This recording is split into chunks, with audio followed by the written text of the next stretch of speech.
This program features live coverage of an African safari and may include animal kills and carcasses. Viewer discretion is advised.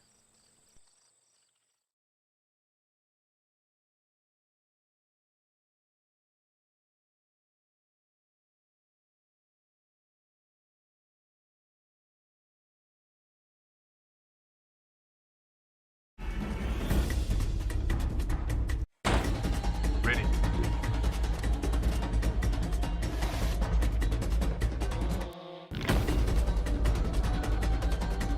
Standing by.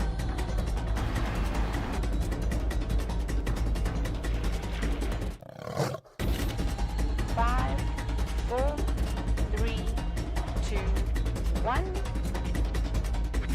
You are live, you are live. So, unfortunately, I don't think you heard a word I said just now. But what I said is, that was the male kudu, this is the African bush, and welcome to Safari Live. My name is Brent. I have a dangerous Dave, the dish. That's proper introduction. No proper introduction. Come now. The dish on camera today with me. He wants me to call him the downpour. Yes, a downpour of nonsense is what comes from his mouth. But we are in the middle of a nice little mixed group of animals. We've got these kudu all around us. There's that really big male with the dark neck over there. The other male's meandered off. There we go. There we go. You can see him reaching up. There's probably about 20 kudu around here. There's 2 big males that I've seen. Lots of youngsters. Lots of females. There's some impala as well out and about. Oh, look at that. He's having a scratch. Really working that little gori bush. He's broken it. Now, he's actually done that to make it easier to feed. And there's actually very few species of antelope that do that. Kudu and eland are actually two of the species that will often break branches with their horns to bring it down to a bit of an easier feeding height. But it's not something you see too often, so what a great way to start. And you see there's a little baby coming in behind him. And there's a female off to the right. Those impala have skedaddled. They were around. There's that little one. Now, Chris says it's sure nice to see a bit of green returning after the rain. It is, and I think a lot of the herbivores are ecstatic at the greenery returning. But there's some zebra there as well. Let's just maneuver ourselves.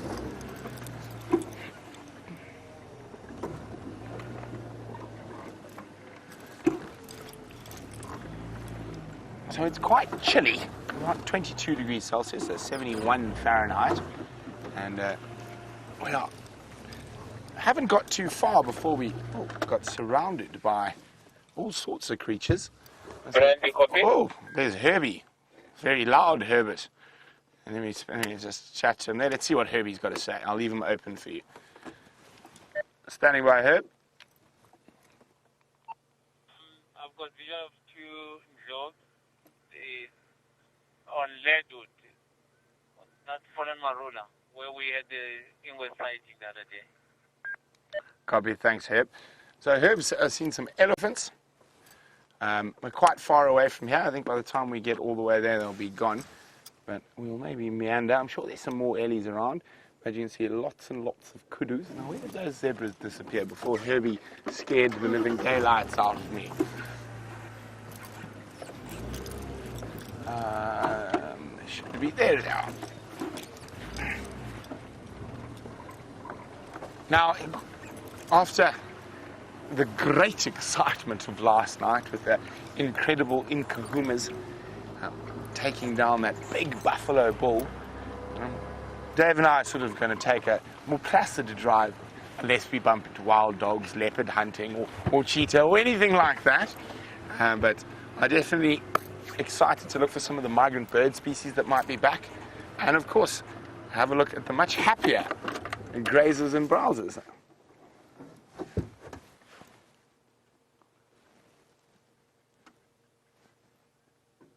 There we go, that's a male zebra.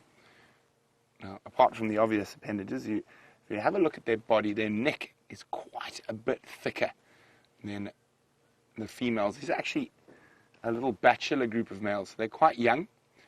I haven't been able to challenge for a harem yet, so both of them are little boys. They're keeping each other company until they become arch enemies and start competing for females. And their necks will thicken out quite a bit, and they need those thick necks as protection when they fight. And a zebra can be an incredibly violent animal, raining down bites and kicks.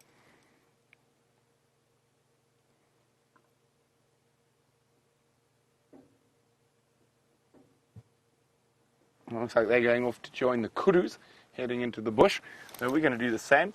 We're going to work the south today, the south and the west. Maybe take a little trundle across to Arathusa, if the mood so takes us. But before then, we're going to check around Sydney's Waterhole, Aubrey's Dam, this whole southern section. Remember, this is a live African safari, and you can send me questions about what we're seeing, or if you're wondering about last night's kill. And you can do that by using the hashtag Safari Live on Twitter, or pop an email to questions@wildearth.tv. Well, in the meantime, enough of me gabbing on. Let's go say a good evening to Taylor.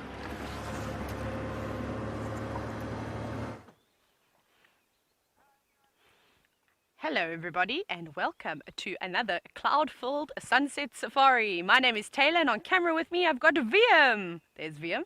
Right, so you won't believe what we've managed to relocate. Obviously it was not very hard because Brent did such a sterling job with the buffalo last night, and the lions are actually still around.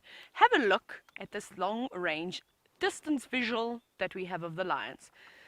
This is where the binoculars come in handy. Unless you have got eyes like VM, you can spot them right off the bat. There they are. Well, there's some of them. Now we need to just try and find the road that everybody used last night to get into them. So I'm probably going to have to turn around and try and access them somewhere from the dam. Right. Now we get to do some fun exploring, everybody. Let me quickly reverse. And then we're just going to do a 67-point turn. Oh, actually, no, in a small... No, I'm going to stall first. I'm in Rusty today. It's very different from driving Wendy. It sounds silly, but the whole clutch is completely different. That's my excuse, and it's cold. Right, and I must say thank you to all the viewers yesterday for all those lovely screenshots that you took of the buffalo sighting. It was nice to be able to share some of them and have a look at them. While I was sitting in final control watching all the action take place, I was envious that I was not out in the bush yesterday. That's still quite amazing to watch it anyway. And we've got lots of vultures too. So before we get to those lions, we're going to find a little gap just to have a look at the vultures. Let's get a nice gap through here. There's a little gap. You can see 1 or 2 vultures.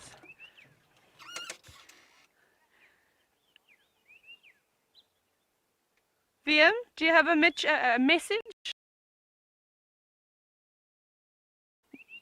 VM says, thank you so much, and he hopes that you have a fantastic day, James. Thank you for the warm welcome back. So VM's been on a wonderful holiday, everybody. He's fresh and he's ready, and he's been demanding leopard, everybody. Can you believe it? I don't blame him. It's going to be... hopefully by the time we get around to these lions, they're going to wake up or at least have a little drink for us. I suspect that when you've been feeding on buffalo all evening, it's quite exhausting. And those lionesses did an incredible job on bringing that buffalo down in actually such a short space of time. It was very impressive. I've only heard of the tales of how these Nkahuma ladies hunt, and my goodness, they're spectacular. Really are killing machines. There's lots and lots of vultures around, everybody. Most of them are white-backed vultures that you got to have a look at.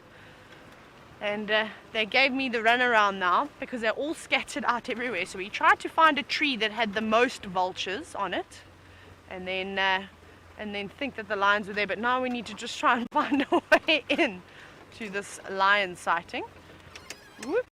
We'll go back and around the other side of the dam. And I suspect we may be able to find a way in over there. And I'm very lucky to get them to stay on our property as well. My goodness, they were very close to the boundary. If that buffalo had a little bit more... We're going to go here. Ah.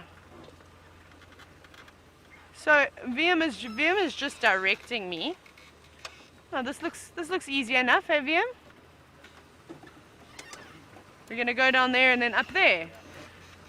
See, VM knows the property very well now, so he's helping me as to where the easiest places are to go off the road. Oh, this seems easy enough. Woo, woo. Now, I know a few of you are probably wondering how much meat is going to be left on this carcass. So am I. So Zaki, we're going to find out shortly, I suspect. Oh, let's see. I don't see any vehicle tracks from any of the other guards. So we obviously didn't go off the same spot, but they're in here somewhere. We just have to go around a little bit. And just excuse us while we bumble through. It's not very thick vegetation. Weaving and bobbing and weaving through the African bush. Did you see them again, VM? I just see an old buffalo that was killed here. Ah, is that not the one there? Maybe not. Let me just double check, everybody. No, I've spotted a termite mound. Okay, well, should we go check a little bit further up? What do you think? We know they're in here somewhere, everybody, so we just need to find exactly the right gap through. So I think Brent has got a feathered bird of prey for you. Why don't you head over and have a look at that while I meander through here? Now, this is a bit of a tricky one because it's a juvenile. And I wonder who's out there ready to bird this afternoon. I'm ready to bird. So this is our first bird quiz of the Sunset Safari. What bird is that? And it is a juvenile. I've already oh, it's got an itchy ear. Look at those talons, aren't they absolutely incredible? Now, this particular species is a great hunter of birds, particularly guinea fowl, francolin, but of course, all little rodents and things like that. And this is a juvenile. So if you know what bird this is, send your answers through to questions@wildearth.tv or hashtag Safari Live. Now, I'm hoping to find some of the migrant bird species this afternoon. This is not one of them. This is one of our resident eagles. And I'm pretty sure this one was probably born on Juma as well.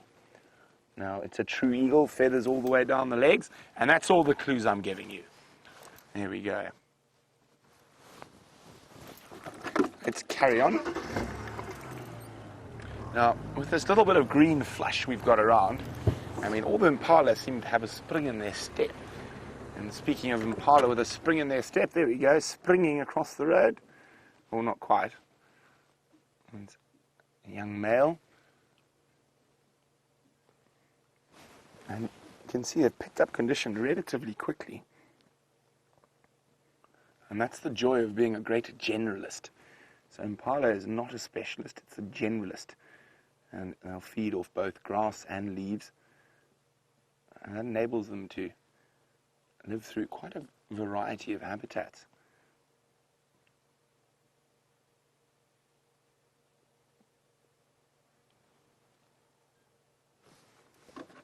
Okay.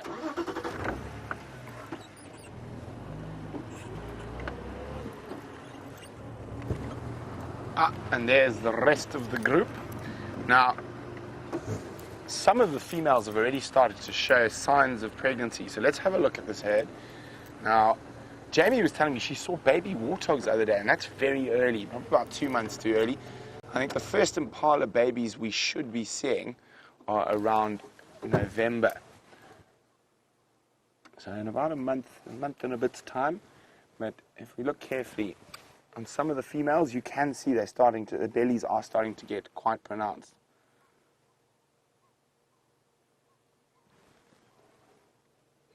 All their bottoms and taking advantage of all the new grass flush.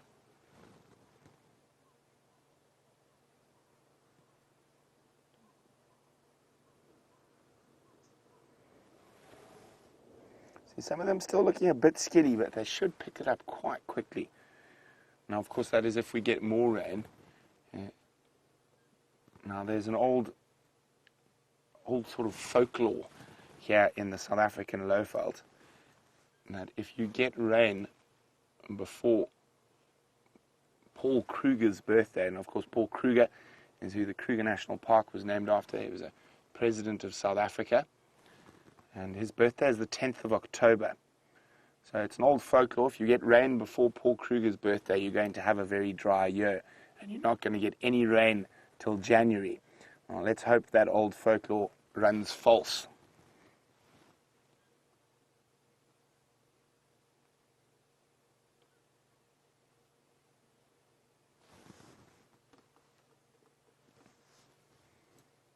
And look at them picking up all that lovely new green flush. Now, a lot of people often think, oh my goodness, there's no grass. And just because you can't see the grasses doesn't mean it's not there. So most grass species, actually all grass species, the growing point of the grass is actually under the ground. And it's one of their defensive mechanisms. And a lot of grass species out here can lie dormant for a couple of years if they need to, waiting for the correct amount of moisture to let them flush.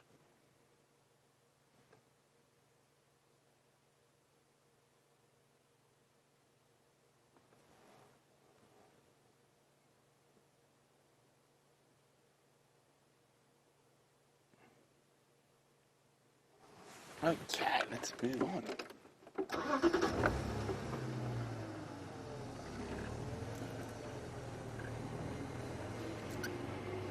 So well done to Tasha, Joanne and Gert and many, many others. You are spot on. It is indeed a juvenile African hawk eagle. Oh, we're going to have to find some tougher birds for you. Dave, are you up to the challenge? Oh, yes, Dave is. There we go. Bye-bye, Impalalas.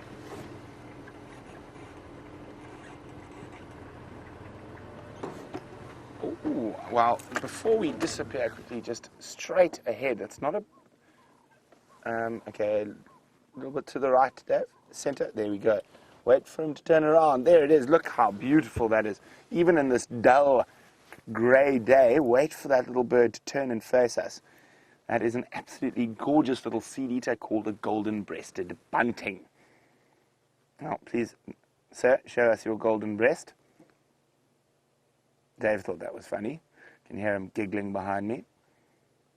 Now, of course, it's the males that have the golden breast, and they're more brightly coloured. Oh, he popped onto the ground, directly below, on the ground. Come out a bit, out a bit. I'll show you a little bit to the left. And centre screen, there he is. Not really showing us his golden breast there.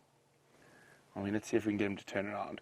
Psst, psst, psst, psst, psst, psst, psst. There we go, just seeing a glimmers of that. Now, when that catches the light, it is absolutely spectacular. There we go. We've got 2 bird species so far. I think that's a fair start. There we go. There we go. Show us that beautiful chest. And you can see, looking for little seeds.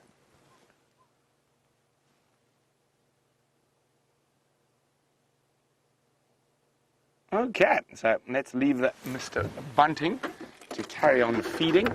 And while he feeds, Taylor's got something that's been fed upon.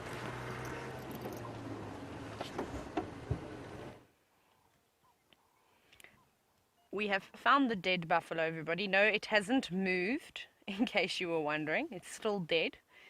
And you can see that the lions have actually eaten quite a large chunk out of this buffalo. They've completely devoured the hindquarters, which is quite amazing. You can see that. Look at that. Just some bones. And look at all the lovely flies that have now come through to deposit their eggs inside this buffalo. So I presume in a few days' time we're going to have lots of maggots. And there's so many different species of flies here. Now, the Diptera family, which is the family that flies belong to, there are thousands of species.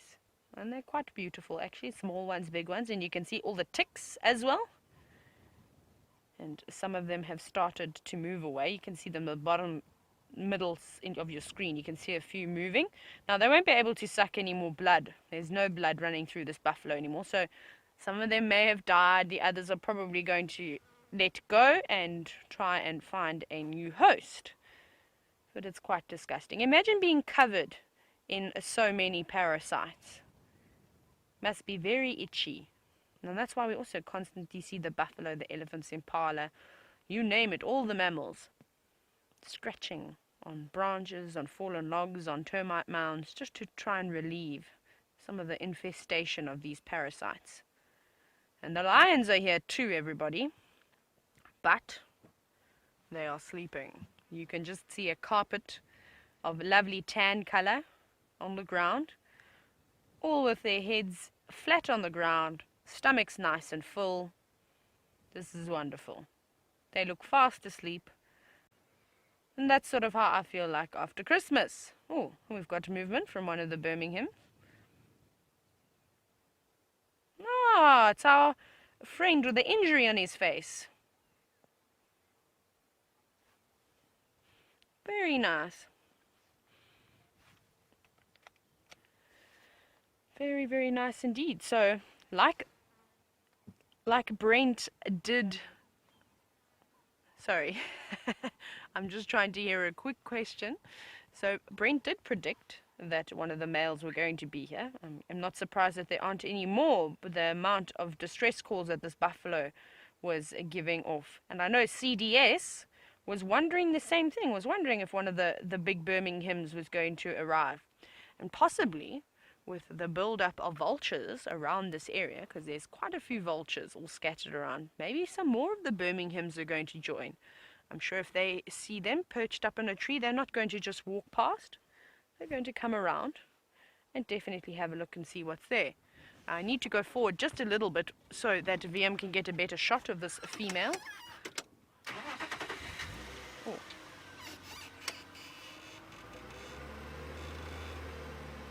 There we go. Now you can see her entire face. Hello. And they're still a little bit dirty though. They look like they have cleaned themselves off a little bit after last night. Some of them covered in stomach juices and feces, and there was lots of blood. So it's good to know that they are still practicing good hygiene. So what are you going to do? You're just going to sit and look at us? Now, what these lions will know, she's going back to sleep for a little bit longer. But hopefully what's going to happen, it is a nice cool afternoon, is that I'm hoping that while we're sitting here, we are going to get some of them coming over to feed again on the buffalo. And even though those stomachs are extremely extended, they're going to try and eat sort of every hour or so.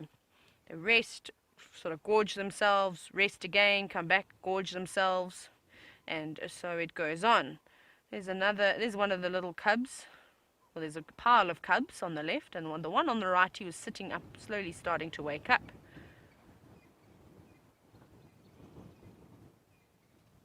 But they're all huddled together. Like I said, it's a bit chilly. It's 72 degrees Fahrenheit out here, so it's not as warm as what we've been having it. And we're actually in quite a nice spot, everybody, so that if these lions do get up and come towards us, they're pretty much going to be eating right next to the vehicle. And they'll be quite comfortable with doing that. So the wind has got my hair and it's blowing all over in my face now. It's a struggle that I have to live with. But it's quite gross. I don't know, can you see inside that stomach? Look at that cavity, where all those organs were. You see that? Well, they pulled the stomach out. There's just sort of feces left inside there. And all the flies creeping into every little crevice. It's quite lovely. I hope I haven't put any of you off your dinner tonight. That definitely wasn't my idea behind it, but it is nature. And to catch something like that was caught on camera last night is pretty spectacular. I can count on my hands how many times I've seen a hunt from either leopards and lions start to finish. So that was spectacular. As gruesome as what it was, those lions need to eat to feed all those little cubs. And I know that all of you don't want to see the little cubs die. So that's what has to happen. Old Buffalo Bill has to sacrifice his life to provide life to the young cubs and the females to keep them nice and healthy. But I think, why don't we try and get a little bit of a better shot of these lions? What does everybody think? I think so. Right.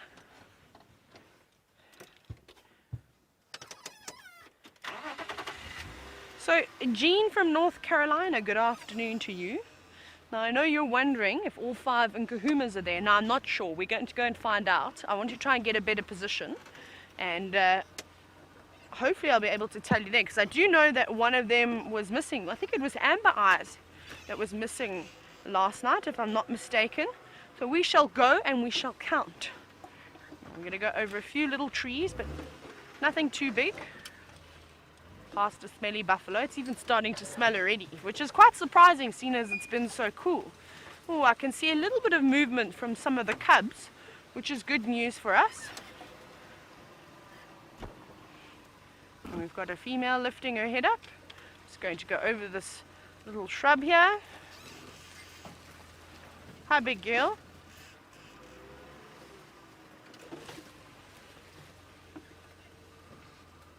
Beautiful. Lovely lioness. I'm going to carry on going forward because I want to get a shot. There's some of these little ones that are now waking up quite nicely. Hello, lions. Oh no, it's okay, relax. Don't mind me coming through here. It's okay. Sorry everybody, I'm driving over a few leaves and branches. So they've just lifted their head, but I can imagine that they're going to go straight back to sleep. I don't think they've had to lift their heads. Oh, we've got a big yawn. His teeth are nice and clean. Nice and sharp. Now let's count. 1, 2, 3, 4, 5. We have got all the lionesses back in action with our friend, the big male, who unfortunately has the big gaping hole in his face. But I don't see any maggots moving around just yet, which is a good sign.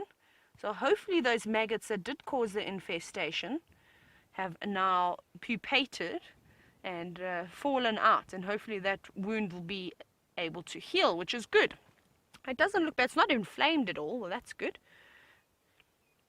It'll be something nice to watch over the next few weeks to see how that heals. But so far he seems good. The fact that he's also eaten, you can see he's got a nice big belly.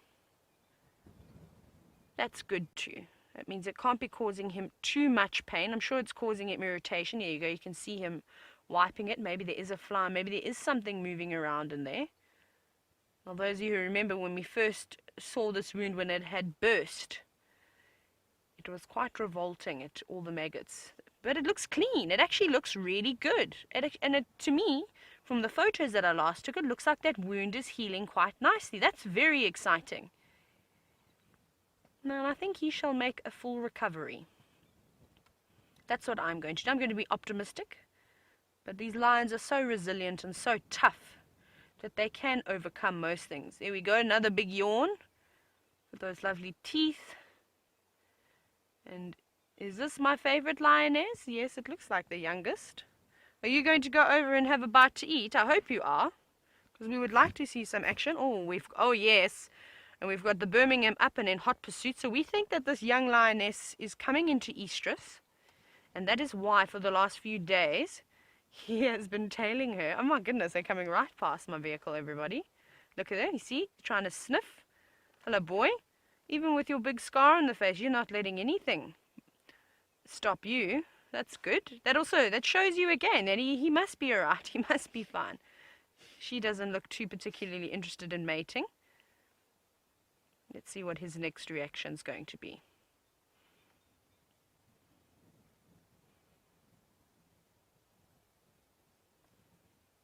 No, just going to sit close by and make sure she doesn't move out of sight.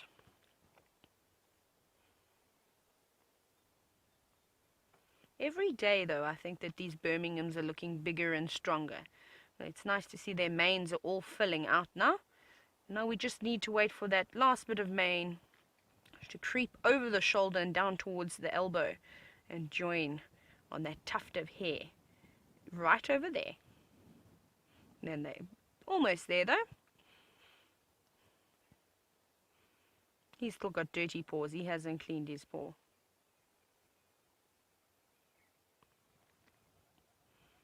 Right, everyone, I just need to update the radio very quickly. No, I can't because someone else is speaking.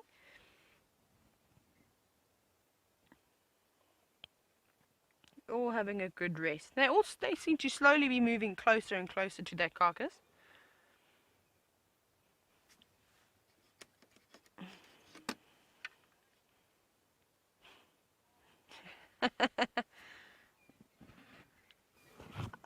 Heidi, you are hysterical. Heidi says that these lions deserve a good sleep. She slept 9 hours and she didn't even hunt anything. I agree with you, Heidi. Let me just quickly chat on the radio. Rex and Taylor.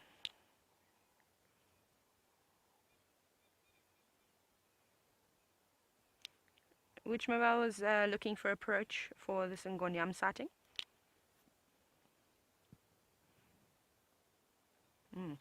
No one wants... You're welcome to make your approach. It's just myself here.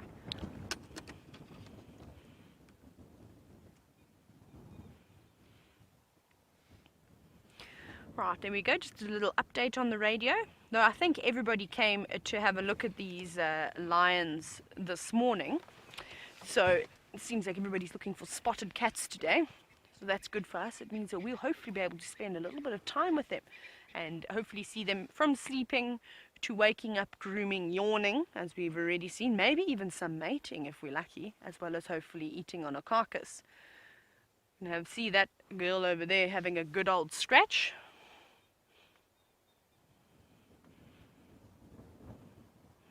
Very well done on these Nkuhumas. There we go, big, good lick.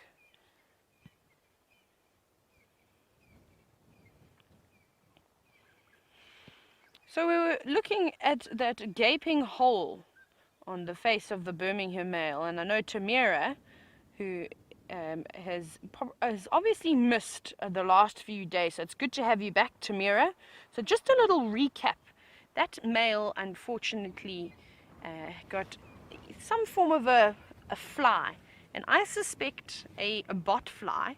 Perhaps it laid its eggs inside his face. Now, bot flies, their larval stage needs a live host in order for them to survive, and often what it does is it causes an abscess-like wound on their face, and that's what we thought. A few days before that I was with him, we noticed how he had this big swelling up on his face, and we couldn't quite work out what it was with the tiny little gash. So maybe he got swiped in the face by a female and made an open wound, and then this bot fly laid its eggs in that open wound.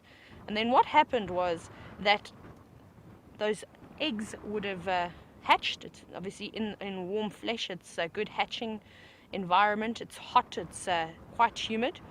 And once it hatched, it then started eating away at all the live flesh. So we saw quite a few maggots inside of that wound, and it was quite gruesome. We were all quite confused by it. We didn't know what had happened, but I think the fact that we saw those maggots straight after that wound burst, that's what happened. And now it's called myiasis. I just want to very quickly check which myiasis we decided that it was. I think it was obligatory, if I'm not mistaken. I just did make a note about it. It's actually quite an in-depth thing, and it's something new to a lot of us that we weren't 100% sure about. Where is my myiasis notes? I always carry a notebook with me, everybody. Yes, it's called obligatory myiasis.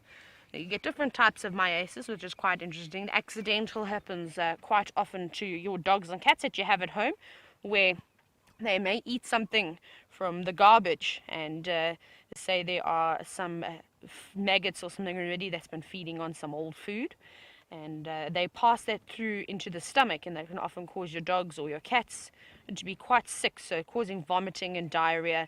But that's not anything serious. A few days later they pass it back out again, and then they're good to go.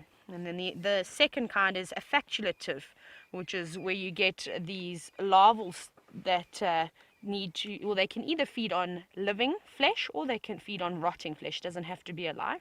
And that accidentally happens as well, where maybe something like the lion's had an open wound on its face or on its paw anywhere, and it was feeding on a carcass that had these larvae in it, and then got the larvae transported inside it. But things like botflies will intentionally lay their eggs in open wounds. So it was quite interesting to see, because a lot of the documents that I was trying to read up about this myiasis, I couldn't find any that had been recorded from start to finish.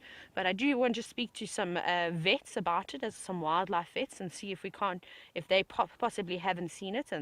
But now we've got our own living subject, everybody, and we've seen it from the beginning. We now can see that there's no more maggots inside that Birmingham's wound, which is quite exciting. So the next thing is he going to survive, or how quickly is that wound going to close? Is he going to get secondary infection? But I think he'll be okay. The fact that there's no more swelling around that wound, I think he's doing all right. You can't see it now. It's hidden behind the youngest Nkuhuma female.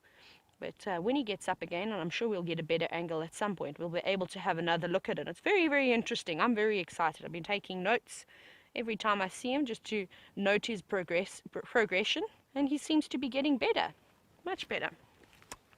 Quite amazing. Very exciting that we're able to watch these subjects and this is how you learn, everybody. So Zaki from Kenya wants to know, is this the father of the cubs?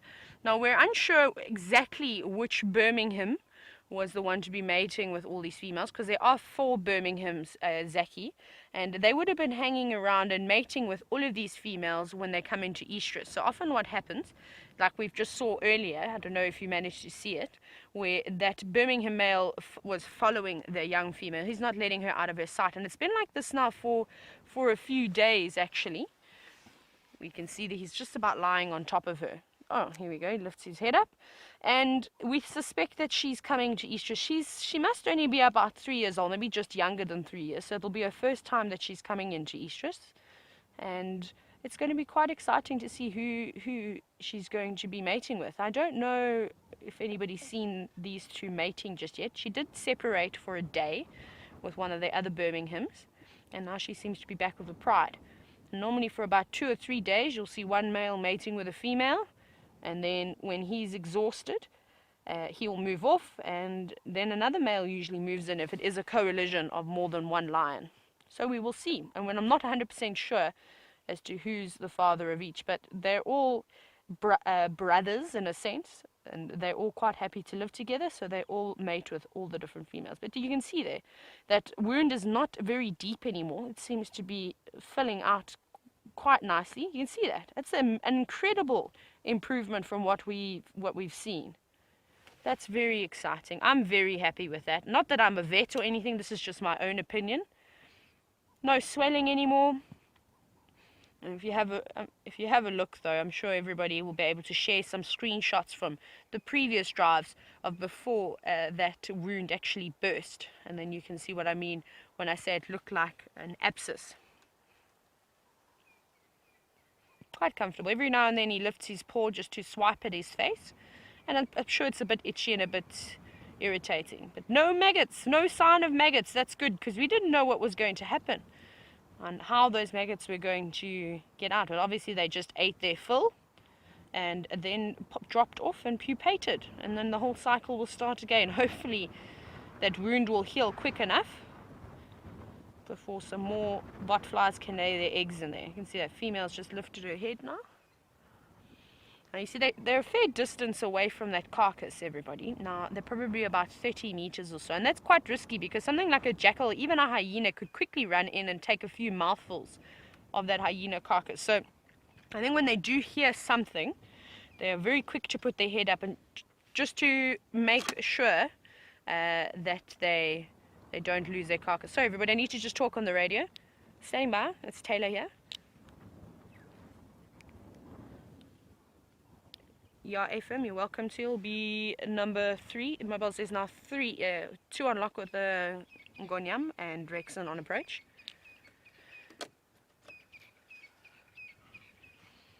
There is another vehicle joining the sighting, so that's probably also what they were hearing in the distance.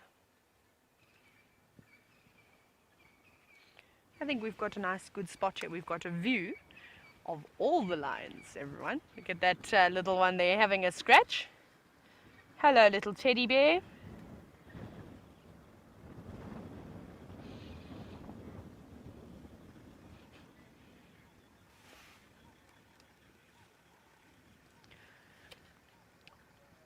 Let's count the cubs, everybody. We've got 1, 2, 3 in clear view. Now, VM, can we go over to the bundle of cubs, please? Just to have a look. Let's see there. 3, 4, 5, 6, 7, 8. Kitty, kitty, bang, bang. There are all 8 cubs here. How exciting is that? They've all got lovely full bellies as well, which is quite nice.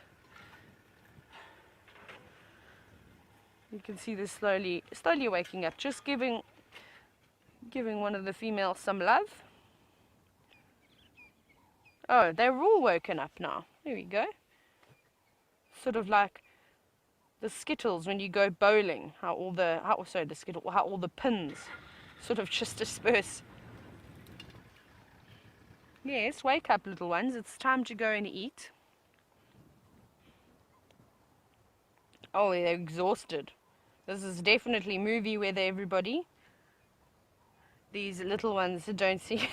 That one's just gone back to sleep again, going, I'm not ready for this. It's like a Monday.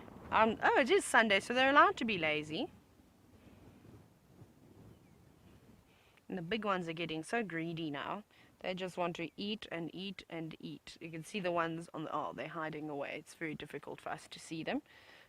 But there's two having an argument. So I don't want to move too much now, just because I think we have got a good spot and there is another vehicle around and one more coming in. So I want to leave some room for them to maneuver. So we'll have to do with these. But it's nice. And we've got a good view. Hello. Look at those lovely eyes. You're hungry? No? You just want to come and say hello? Hello. Oh, that's lovely, everybody. Remember to take screenshots and to hashtag Safari Live for Twitter with your screenshots, or if you've got any questions. And if you don't have Twitter, you're welcome to either send some of those screenshots to us or ask us some more questions on it via email. And that address is questions@wildearth.tv. And I look forward to hearing from all of you, sorry. Very itchy. But you saw, they get lots of ticks, they get fleas, they get all sorts of things. So at least they can have a good scratch. And you've got one going to the toilet in the background.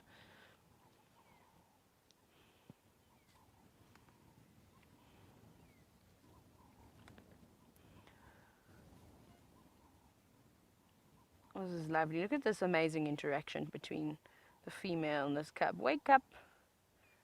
Now, something that we're going to try and look at when we eventually get these lions up and feeding on that buffalo carcass, it's something that Monty was asking, and actually I must tell you, VM was saying the same thing earlier, is Monty wants to know, do those lions eat any of the ticks that we saw on that buffalo while they're feeding?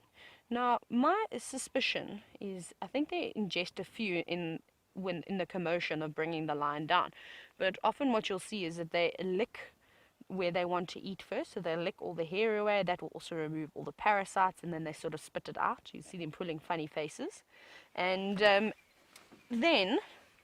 they will, once all that hair is removed, then they will tear into the flesh like that. So I don't think they eat too many, but I think it's inevitable that they get one or two.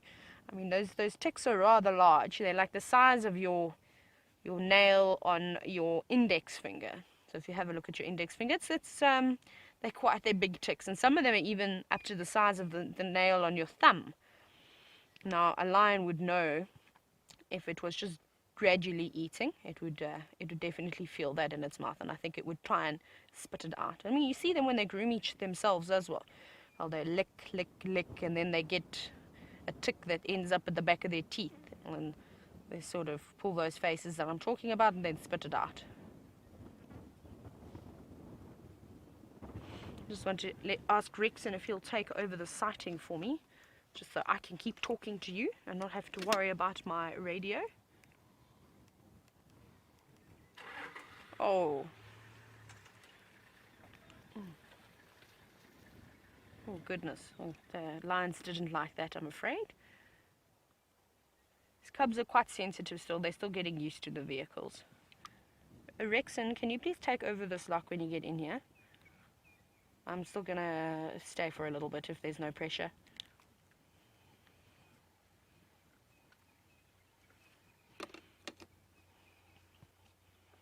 There we go, sorted the radio out. Rexon's going to take control for me so I can focus on all of you and these lovely little lions. Oh, that's beautiful. Look at that. That can make an amazing wallpaper, everybody.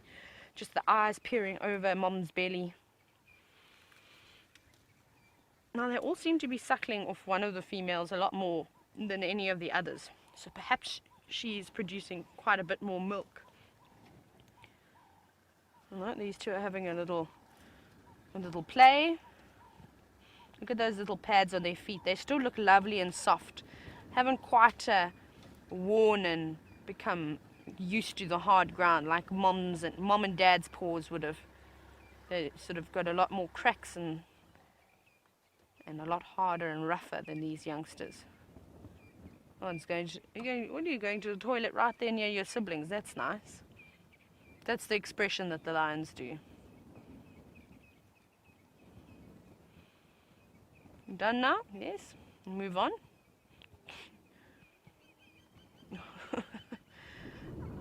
There's quite a bit of wind. I wish you could hear this. I don't know if you can. I think it's a bit a bit too far away and a bit too windy. But that older cub that we saw just using the luxury bathrooms is not complaining. It comes back because Mom said no more milk for you. Yes. Oh. Size does matter. You can see that older cub withstood that younger cub's attack. Here we go. Oh, wrestling. I know that many of us have said this, and we'll say it again in case we have any new viewers. This is all cute and very sweet to watch how they play and pull each other around. However, this is very important for the development of these cubs. As they get older, they're going to have to start hunting too. So biting and learning to trip each other, ankle tapping, these are all very good techniques that they need to perfect by the time they go off hunting, or when Mom decides to take them hunting. This one's we're just going to jump all over you. And Mom's very tolerant of the cubs. So there's one female, I think the mother of the oldest cubs, that is not so tolerant anymore. She seems to push them off quite a bit. As those older cubs are going to be weaned soon. They usually normally get weaned at about 6 months old. However, because there's younger cubs around, they are going to try and sneak a suckle, because the other females will still be yeah, there we go. But my tail too hard, being reprimanded. Now, it may have seemed quite aggressive, but it's all noise, all talk and no action. And now what? No, that little one's not coming back to say sorry. It's going to sulk. No, also going to the toilet. Everybody's using the luxuries today, all at the same time. And perhaps these little ones are going to start annoying the moms like we just saw now, and maybe they get up and they say, right, let's go eat, let's go do something else. Slid straight off Mom's bum. No, Mom is not a jungle gym. You cannot just climb on her like that. Goodness gracious, if I did that to my mother, I would have been in a lot of trouble.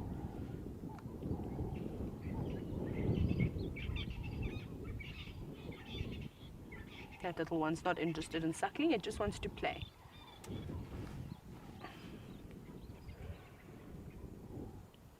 You see what I mean when I say it's the older ones, the two oldest that are the greedy two, and they just want to suckle, when it should be the youngest ones that are trying to get every bit of milk that they can. Now, these older ones have got an entire buffalo carcass to feed on, but of course nothing quite tastes like mother's milk. There we go, trying to win another female over. You can hear the slight growling saying, I'm not interested, go and bother your brothers and sisters. Oh no, now this one's walking into dangerous territory, because this is the grumpy female. This is the one that I think is sort of losing her tolerance for all the cubs. You can see that very displeased look on her face. No, you're being nice, you're just rubbing your head, you're not biting me. Okay, I'm not going to growl at you, that's good. Just craving attention though, like children that are 2 or 3 years old. Anybody that's willing to give them attention, they're quite happy with. That cub was also not interested. Shame, no one wants to play with you. Oh, now I'm itchy. Bit of a scratch. Those cubs are greedy gutses.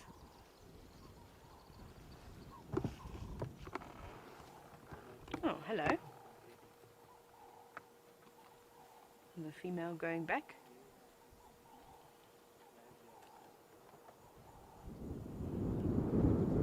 I know we're looking behind the trees. Look at this little one's excited. Oh, someone else to say hello to. Hello. No, not interested.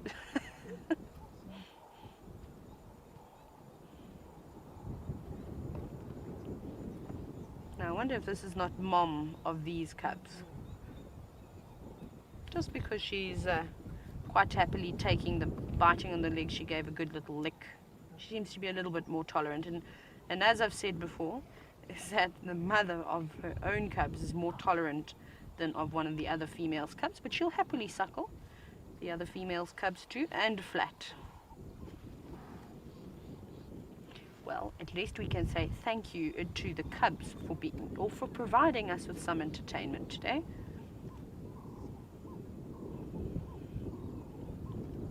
I think I'm going to try and hang around with these lions just for a little longer. Hopefully we get to see them eat something. But let's jump on the back of Brent's vehicle, who I believe has got the tallest animal in Africa.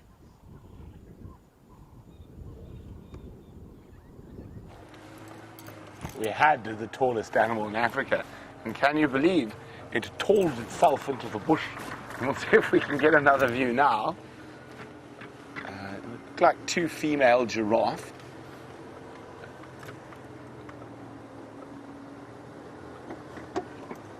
Oh, they're not being very friendly, female giraffe.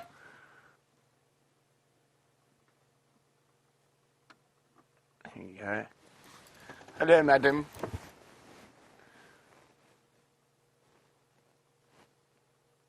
Are they down in the thickets? And what's she feeding on? A Timberti tree.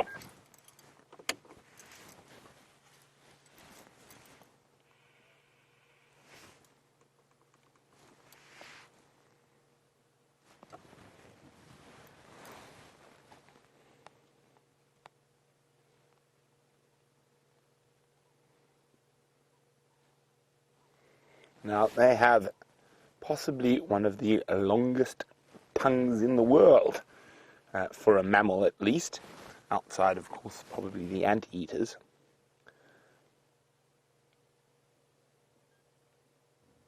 Oh, she's gone. They're not being very, very, very nice to us. Let's see, where'd the other one go? They've both gone. Not feeling very friendly, those giraffe. Oh, just make her out through the thickets and we just try. That's, I think, about the best view we're going to get of that giraffe. Now, we were talking about their tongue. Now, it's a prehensile tongue, so they're able to move it and wrap it around things and strip leaves. And I wonder if anyone out there knows how long a giraffe's tongue gets. You can give it to me in centimeters, or you can give it to me in inches. Let me know, how long is a giraffe's tongue? Remember, hashtag Safari Live on Twitter, or questions at wildearth.tv. Now, one of the interesting things about a giraffe, and is very different from a lot of the other animals we get out here, is that they see in color. So most antelope, most animals see in various shades of gray, but a giraffe are able to see in color.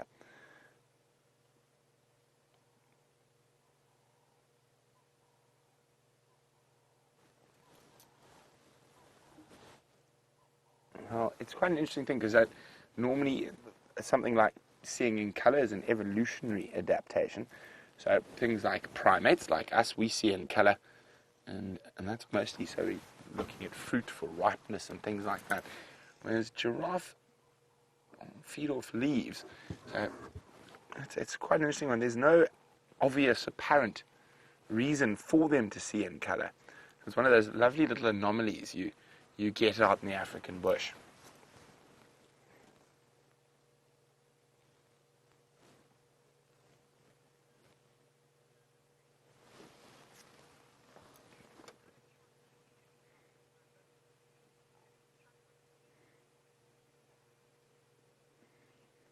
Now, War Machine said they've had a chance to see a giraffe at their local zoo, and its tongue was at least as long as your forearm. Well, War Machine, I'm not sure how long your forearm is, so it's quite difficult for me to guess. But yes, they do have very long tongues. And I think that is our giraffes gone. Now, I've got a feeling we might get a little damp this evening.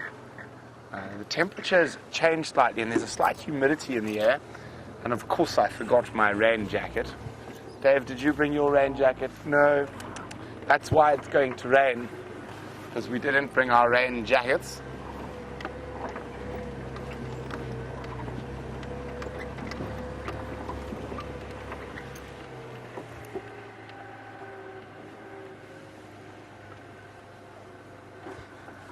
Well done, Sarah. That is spot on correct. A giraffe's tongue around 18 to 20 inches, 20 inches being at the long point.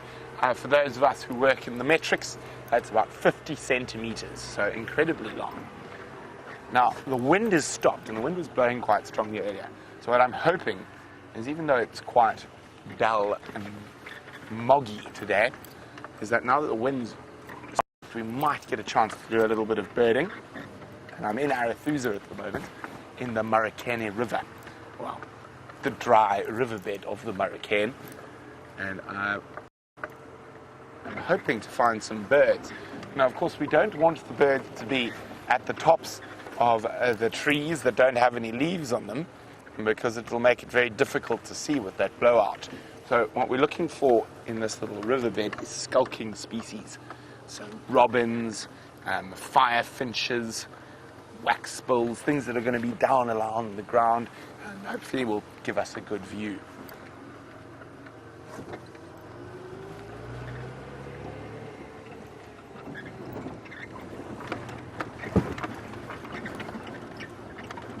And I always hope for an encounter with Anderson. He occasionally comes here.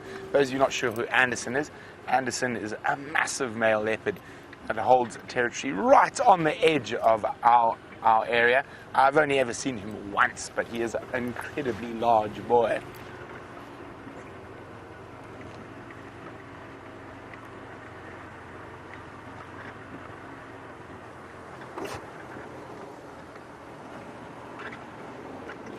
I think the weather is also playing absolute havoc with our comms. I can't hear a thing, unfortunately. I'm just getting static from final control. So I think that's weather and the fact that we're sitting low. Dave, are we still able to take this off the car or not? Not now, though. Oh dear. Yes. Well, we're going to have to come back when we have the camera removable and bring a big, or we can take our spotlight. But I'm going to go have a quick look anyway. And you guys are going to have to remind me in the next week that I have to come back here. Because we always try to film those darn bats when they're flying. And this looks to me like an excellent place if I was a bat to snooze. Make sure there are no snakes first. Ooh, yes, I definitely think if I was a bat, I'd live here. So once we get that all sorted, we'll take the spotlight, see if we can see some roosting bats up there.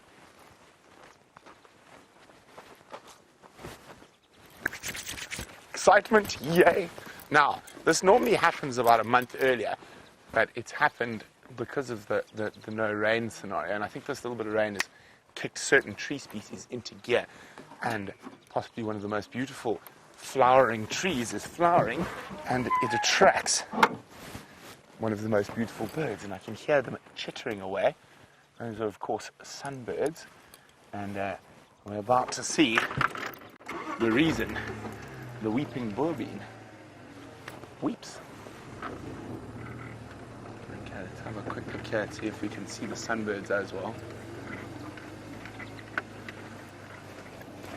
Well, I'll try to spot the sunbirds. I'm sure Dave is going to be able to show you those incredibly beautiful. Oh dear, I didn't take the light into account. Dave, can you work some magic? So they're not all open yet. They haven't quite opened flowering. There we go, look at that. That's the weeping bourbeins flowers. Now, they weep from those flowers. They produce an incredibly sweet sap, and it weeps, it drips from the tree, causing it to weep. Okay, Dave, I've spotted the sunbirds that are chirping around. Okay, let's go off to the left. Okay, up a bit. And zoom and slightly to the right. To the right, to the right. Down a little bit. There. Okay, up. They're popping around there. Let's have a look now. There, you see that movement there at the back? There we go. So, dead center. And let's see if it pops out into visual where we can get an identifier on this sunbird. Isn't this exciting? That is a female. Oh. And they're very fast. And it looks like they have departed us.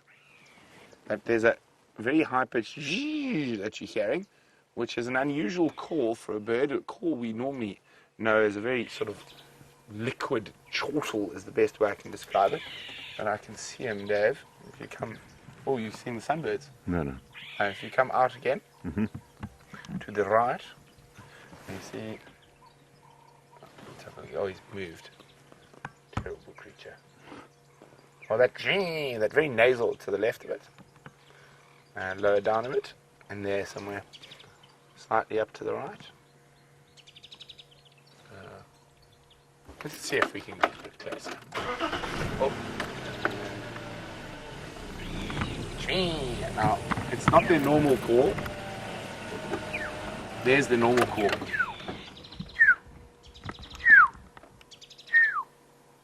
And it's a black-headed oriole. And they do have that very nasal, almost sounds like they're complaining. But their normal call is that liquid chortle. And I'm really hoping with some of these trees in flower that we're going to be able to show you some spectacular sunbirds. I like the scarlet-chested. We're going to have one last gander. I can hear the sunbird chittering away still.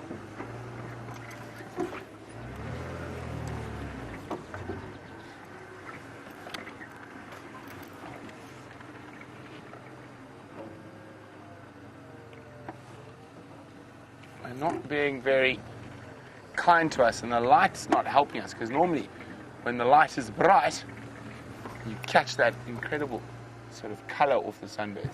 Well, oh, it looks like Dave might have spotted one. That is not a sunbird, that is a glossy starling. You can hear them, but we can't see them.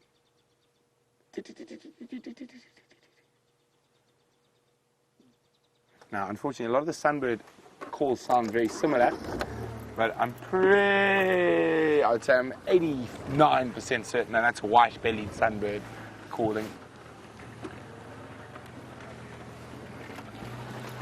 Anyway, nice to see a boerbean in flower, and definitely a spot to hit on a good sunny morning to catch some sunbirds.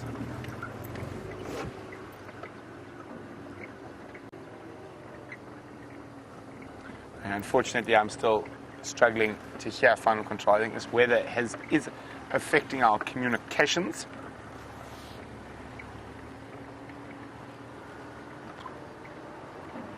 So we're going to make our way up and out of the Marrakech River. Hopefully that'll improve my comms so I can hear your questions. Sorry, guys. But that doesn't mean don't send questions. I should be out shortly, so then I will be able to hear them. Hashtag Safari Live or questions at wildearth.tv. Now, there should be another flower coming up quite soon. What do you think, Dave? Do you think I'm right? Do you think I'm going to find a flower? Dave believes I can find a flower. I'm the flower whisperer. They should be flowering. Oh dear. I found the plant, but there seem... Oh, there's two. Right next to you there, Dave. There we go. And there's a white plumbago. And very, very pretty. Now, this is also traditionally known as the tattoo plant. Now, it only really grows in the bottom of little riverbeds like we're in at the moment. And if you take out the roots and you wrap them around your arm and leave them there for a while, it will actually scar your skin. And it's very acidic, the roots, and it actually burns. And it was used for a traditional scarring and make yourself look more fierce and all those type of things. Quite glad I don't have to do that. It sounds quite painful. I think we should do it to Dave, though, to test. What do you think, Dave? Should I wrap some plumbago roots around you? Just a bad idea. Okay. Maybe next time.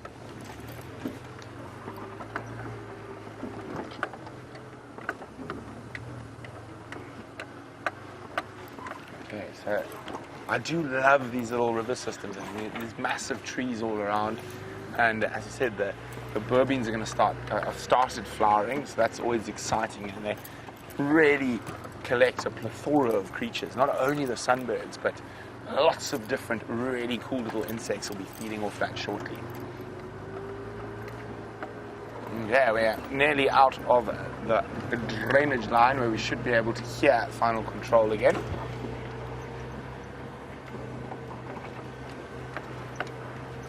Take a quick poke past Red Dam. Even though there is water all over the place, quite a lot of animals will habitually drink from that spot because it happens to be on their territorial route. Now there's that flower that I showed you on the first segment of yesterday's drive, right in front of us, Dave. No, that's the fruit of the flower. This right hanging over here. Yes, right when I said, there we go. The flowers of a russet bush willow. Now, I keep checking all the flowers because you get some absolutely gorgeous insects around them. Fruit chafers and butterflies. It's not a good day. Insects prefer the warmer days. But what I am hoping, as we get later on this drive, we can go look for one of my favorite things in the African bush, which is frogs. And I think what I'll do is I'll go on camera and I'll make Dave wade in the mud to fetch them. His nickname is Dangerous Dave, after all. Dangerous Dave. You will never be known as Downpour. You can't give yourself your own title. It's not allowed, David. Okay. So we're about a few minutes away from the water hole at Red Dam. I wonder if the hippopotamus is still present.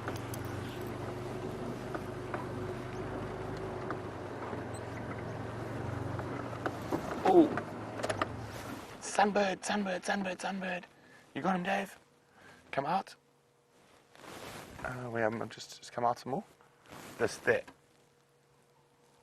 There he is. Zoom. And the light's bad, but there we go. It's a little white-bellied sunbird. Yay! I didn't think we were going to get lucky with one. There you go. Zvit. They're very vocal little birds, sunbirds. Now this is the most common, off he goes, sunbird species we get here. While we continue our adventure down or up the Marikeni River towards Red Dam, we're going to go back to Taylor, who's still with the incredible Inkahumas.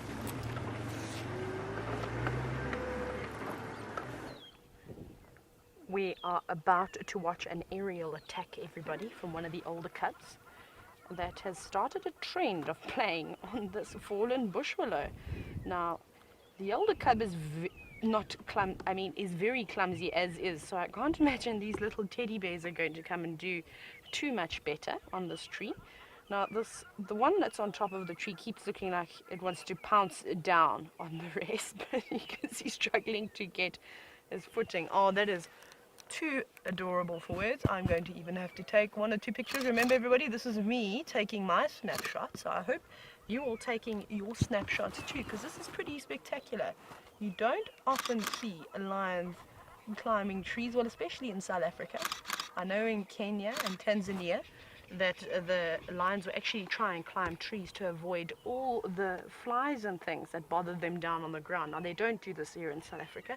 However, a fallen tree for some young cubs obviously provides a jungle gym, and it gives them opportunity to test their strengths. Look at that. This is quite spectacular, everybody. Oh, don't wedge yourself in there. Now, as easy as it is for lions to climb up trees, it's obviously a little bit more difficult coming down. Even this small fallen tree is proving to be slightly difficult. So we have to say thank you so much to all the elephants for uprooting this bush willow. It has now provided much fun and much peace and quiet for the adult females. Look at that, bite that. That's quite cute. You can see that one's biting on the tree, very much like your child at home would need to bite something to teeth. That's exactly what these lions are doing. It feels good on their teeth. Oh, no, that didn't work, but try again. Getting little claws coming out now, holding on tight. Yes, I think you need to try. It has given up now. Maybe try a little bit closer to the ground. You can see these little ones though, not quite venturing up top. Oh, this is wonderful. This is actually almost better than watching the lions eat a carcass, is seeing these little ones. Now I'm hoping all 8 of them are going to come round. We've got a 5th one coming to join. Yes, go and play with your siblings. Don't look at us like that. Oh my goodness. Wasn't that amazing? Look at them wrestling each other. How spectacular is that? Really, really wonderful. Right, I'm going to hang around and watch these little cubs play some more. But let's go to Brent, and he's doing a big birding day by the likes of it.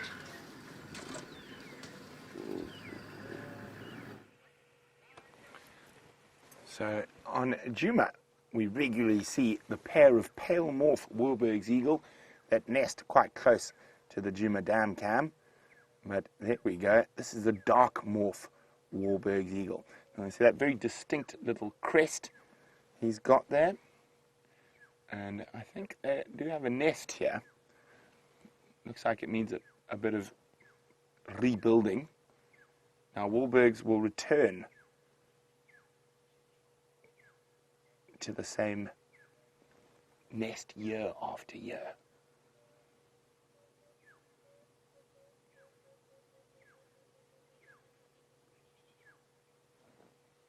Looking all ruffled up because of the wind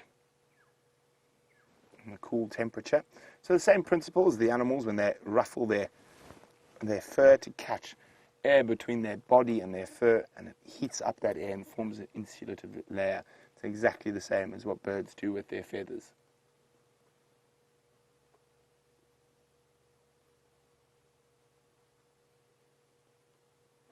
But I don't think he's going anywhere, but we are.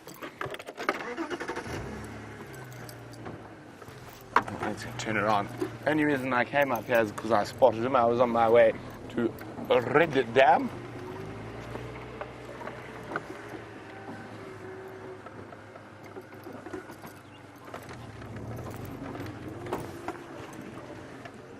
Now there is a report that there were leopards around here, all these tracks of leopards around here. So you never know, fingers crossed. It sounds like Tingana and a shadow. So we'll just have a quick, careful look through this area. But while we search to add a second cat sighting to our hand, let's go back to the one we've got with Taylor.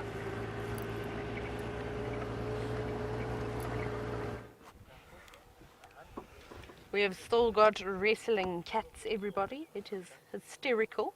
Look at these two using this tree as a barrier between them. Oh, no, now the one on the left is sulking.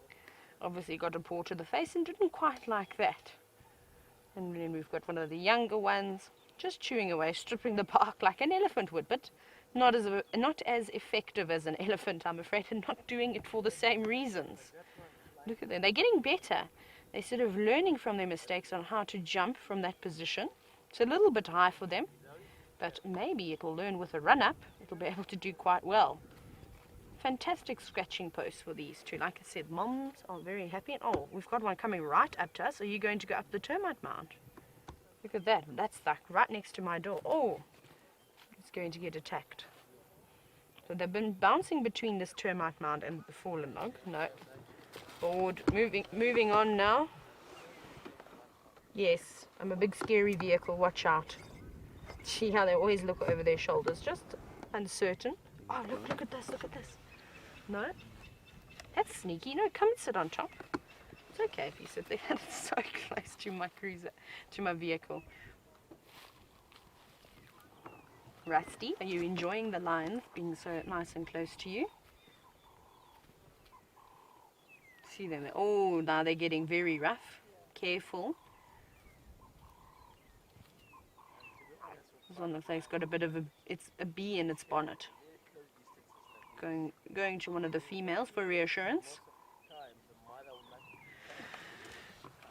So if you've just started watching, everybody, we are watching the Nkuhuma Pride on the lovely Djuma Private Game Reserve in the Sabi Sands of South Africa. We're watching them wrestle and play. Now, enough of me. Let's get back to these wonderful fluffy cats. You can see them jumping around there. Oh, wow, there we go. That was a serious takedown. Oh, Mom just got very unhappy with that little one. Now they're climbing again. So go and climb this other tree that we have a nice view of. I love how they fight with something between them. You can see the little ones have also got ticks on them too. Lots of ticks on their ears. Now none of them have started eating the carcass yet. They're all still sleeping. One female looks like she may be waking up, but don't want to be just too optimistic just yet.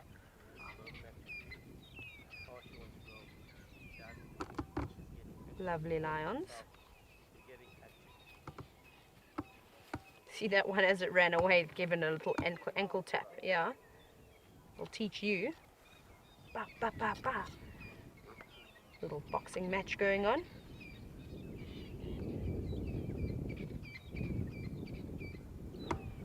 I'm just taking a moment just to enjoy all of this. It's actually just too spectacular. Oh, look, we've got them up the tree again.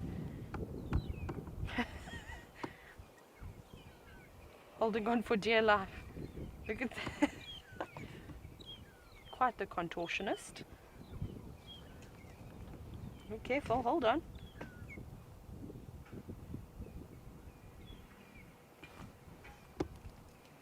Oh no, venturing into new ground. No one's gone that far just yet. Be careful. I'm very impressed at one of the younger ones. Oh, hang on. Oh my goodness. Look how close that was, everybody. I think we're going to have a female go over and feed on the carcass. So we're definitely going to do some repositioning.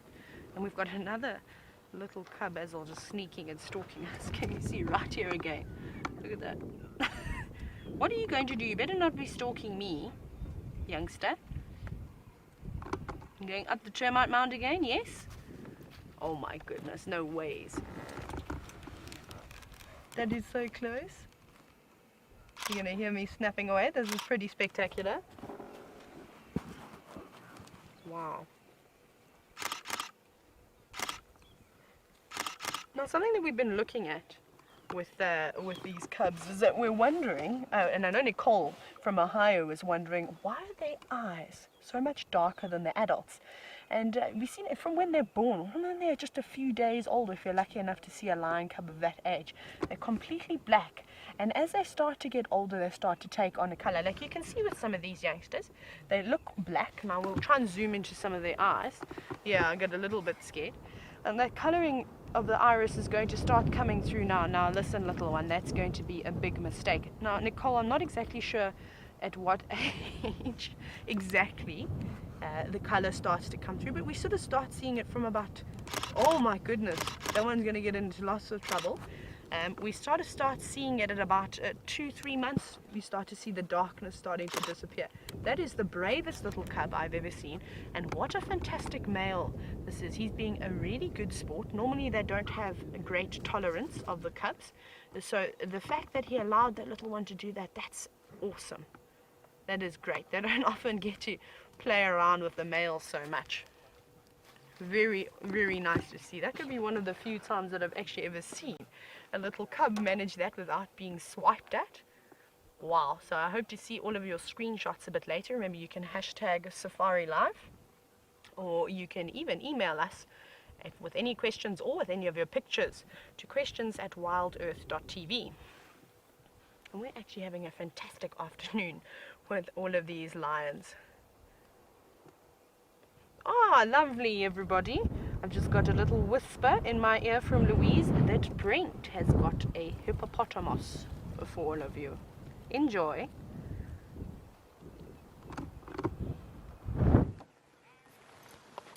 Well, he just got shy. Oh no, there he is, back again. So that little hippo, or that young hippo bull, still at Red Dam. Funny looking creatures, aren't they? There we go, we're sitting here. And I just also kept quiet. We've been listening for a little bit, just in case those leopards are on the move and get spotted by something.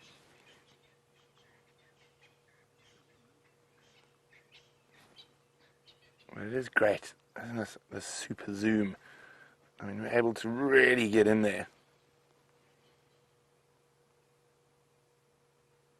Now, you might head out a bit earlier this evening to feed. And the sun's not beating down. It's a cool evening.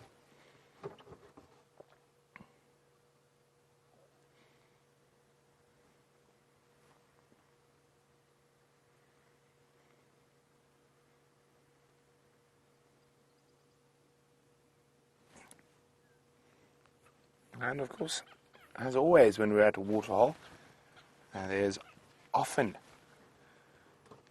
the resident bird species. And now, at almost every waterhole we ever go to, we have the resident blacksmith lapwings on the water's edge.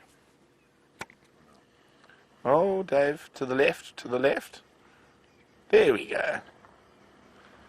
Oh, dangerous. Hello. So there we go. Every little bit of water. You almost always find a pair of blacksmith lapwings.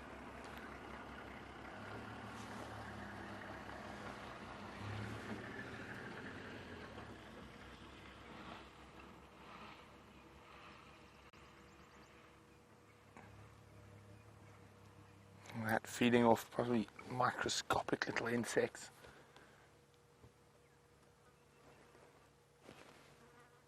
Oh, did you hear that, Dave? I heard a Franklin alarm call in the distance. I wonder if it's not due to what that is. What is that? My verkykers. Now that is Afrikaans for far lookers. A very apt name for a pair of binoculars. My verkykers. So let me look in my far lookers. And I think it's the other pair of that Wahlberg's eagle. So straight ahead into the distance. Oh, there we go. I think that is a little Wahlberg's eagle. And now that's quite close to the other one we were looking at earlier, so I think that's the other member of the pair.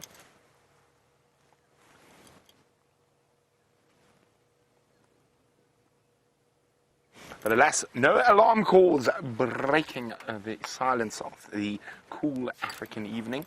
So I think it's time to move on. Remember, this is a live African safari.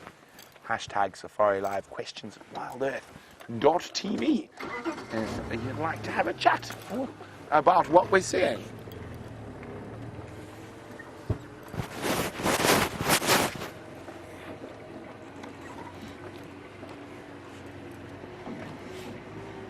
Our fans wondering whether Wahlbergs migrate in their pairs or take a little hiatus.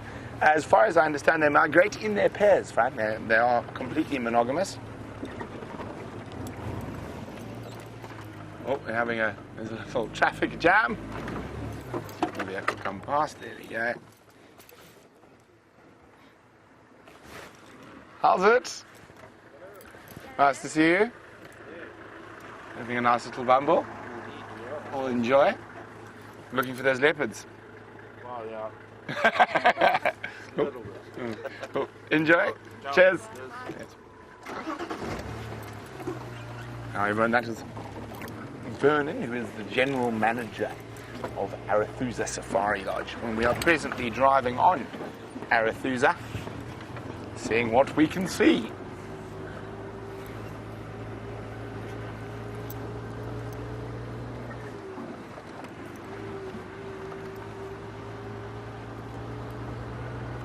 Okay, while we continue to peruse Arathus, let's go back to Taylor and the Nkuhumas.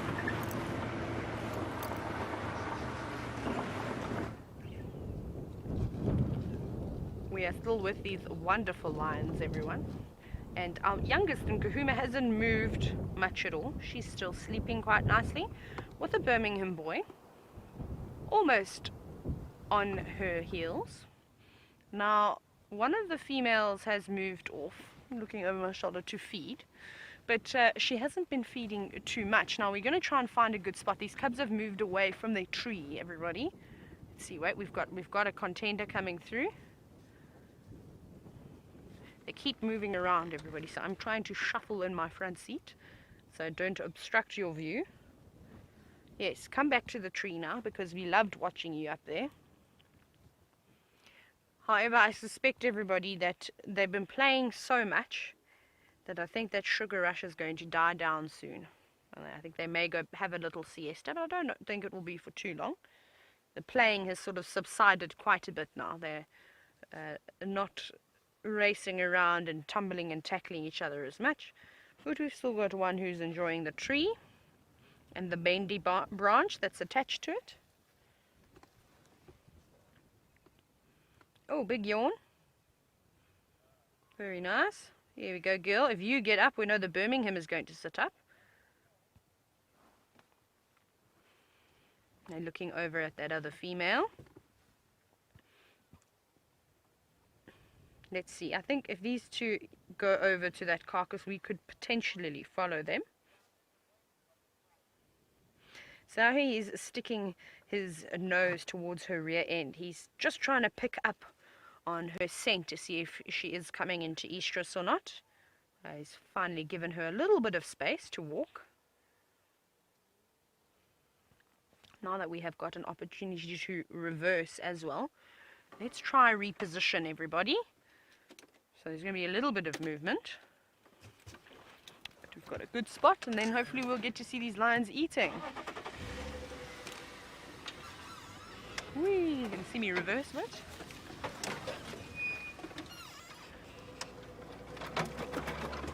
Now, we're obviously seeing all these wonderful... Oh, we've got mating lions! Mating lions! Now, this shouldn't last for long, everybody.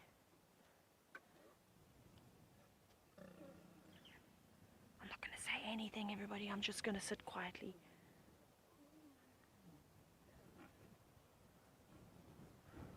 There you go. Let's see if she rolls over. Did you accept that, girl? That was amazing. It's the first time, there we go, that she has, that I've seen that she's allowed him to mate with her. So that's very, very exciting.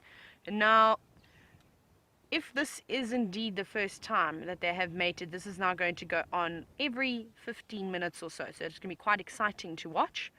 And Angela wanted to know what the gestation period of the big cats is. Now, Angela, for looking at this lioness after she's mated with this male, hopefully in about 3.5 months' time, she will give birth to some cubs. Will be her first litter, though, and this mating is going to go on for the next 3 or 4 days. So hopefully she does take to him, and then we'll have another set of cubs. It's quite exciting. Now, I'm just trying to work out, so we've got them, and now we've also got the females that are moving around. I'm hiding. You see that? Now I wonder if that one female is going to potentially go and drink water. Now we know the buffalo carcass is not going anywhere. And we know these lions are going to eat again. I think they're off to go and drink some water. I think we should follow these bundles of joy and go and watch them drink.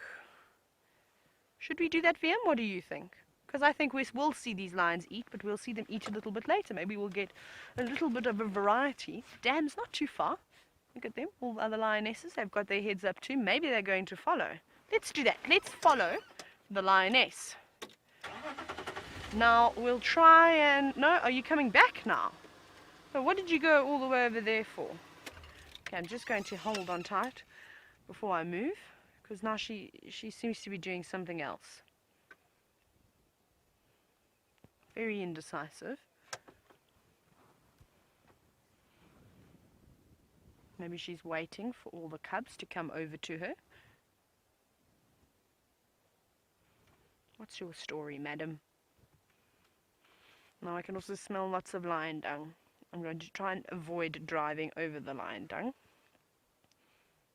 You can see the other lioness is also looking a little bit more vibrant.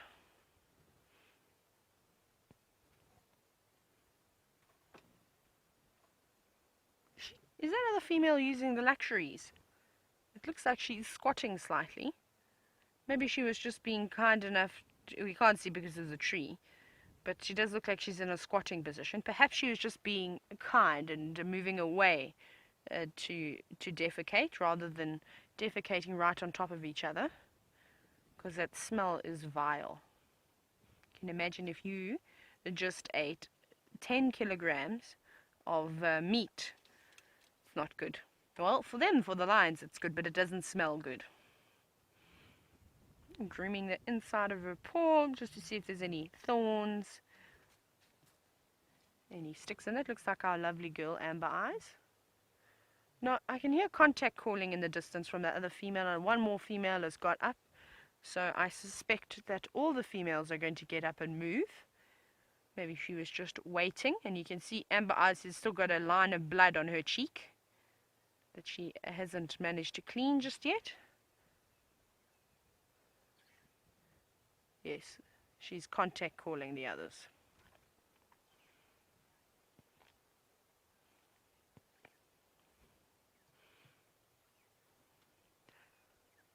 Farah, so Farah would like to know, can the lions kill a buffalo quicker than what they killed it last night? Now, Farah, I think that they killed it in just over 50 minutes. That's pretty quick.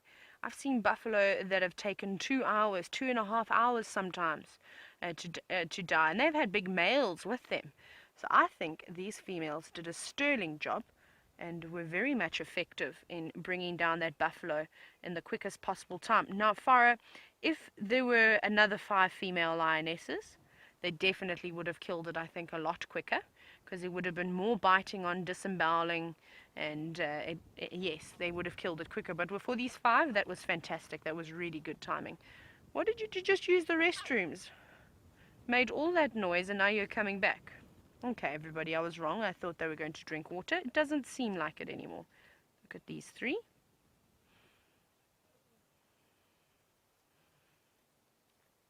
Here comes another one. Are you stalking? Look at the stalking technique. Trying to get low to the ground there.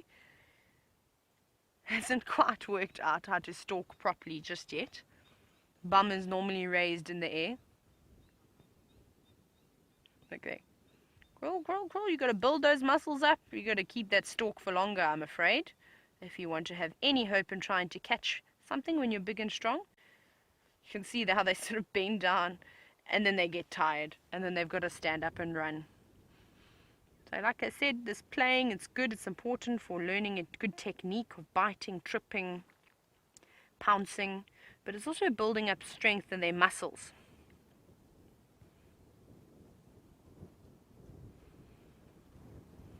Everyone's picking on that little one.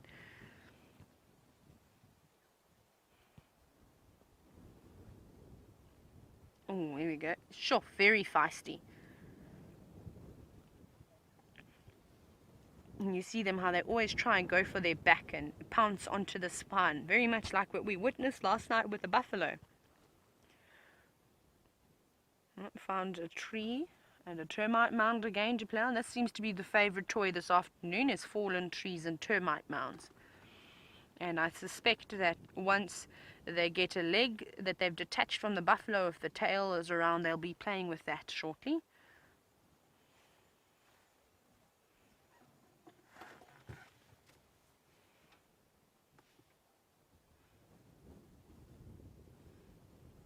Going over to say hello. Not too bothered in saying hello to Amber Eyes.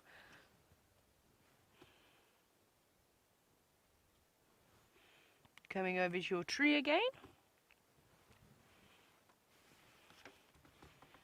Looks like it. Almost. Yes. This is the favorite tree, everybody. That everybody was climbing on earlier.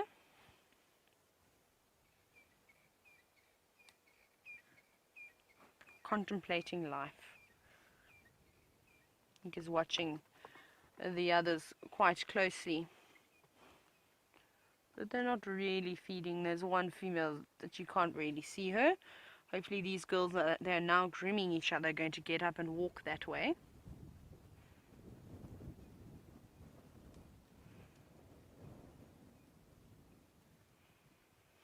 You can see Amber Eyes looking as beautiful as always. No, don't go back down.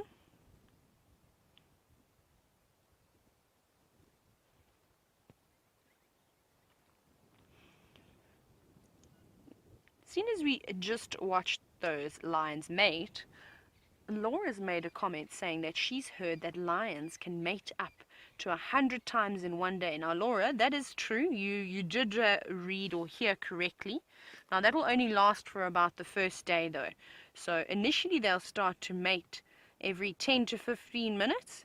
And as that goes on, the time period sort of slows down. Eventually, it gets to half an hour, then it gets to 45 minutes, and then it's every hour and a half. And that's sort of spread over 3 or 4 days. Just depends how long that female's in estrus for.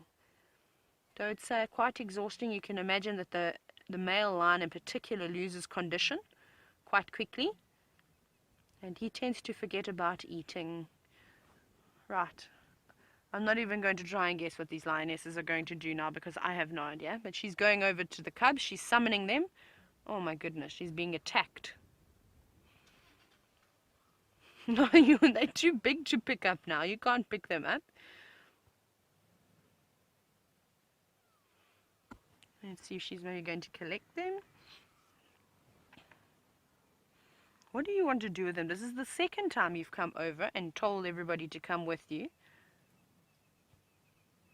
Well, those are obviously her little cubs.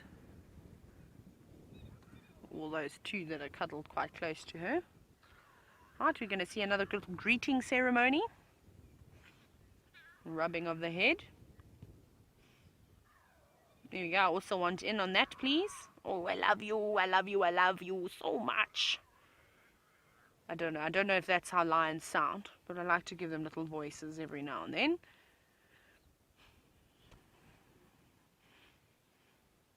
Now, I'm sure last night they must have come and drank some water. After they fed, they would have been quite exhausted after taking down that buffalo.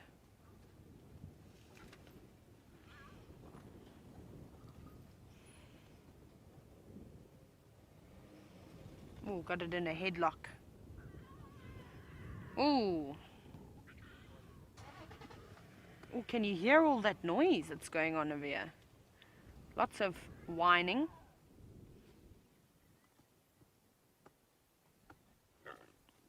Ooh. Very feisty. Careful now, otherwise Mom's going to come and intervene.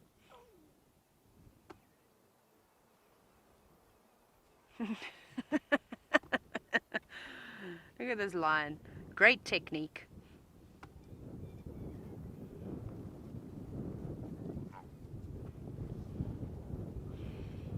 Now the older cubs are getting very rough with the youngsters.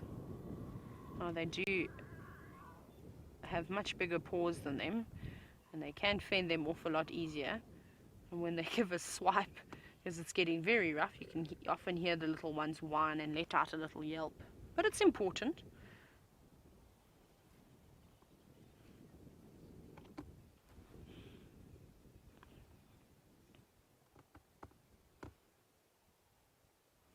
Well, they keep showing signs that they're waking up, scratching, yawning, grooming.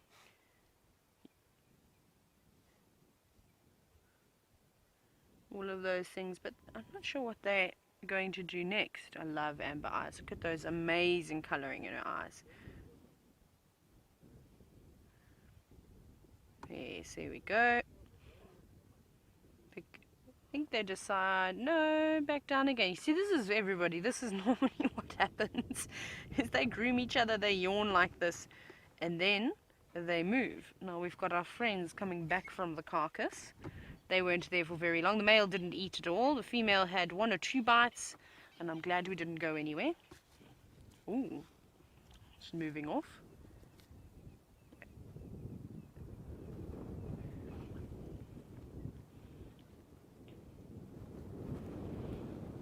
Oh, Amber Eyes is not, she's moving away.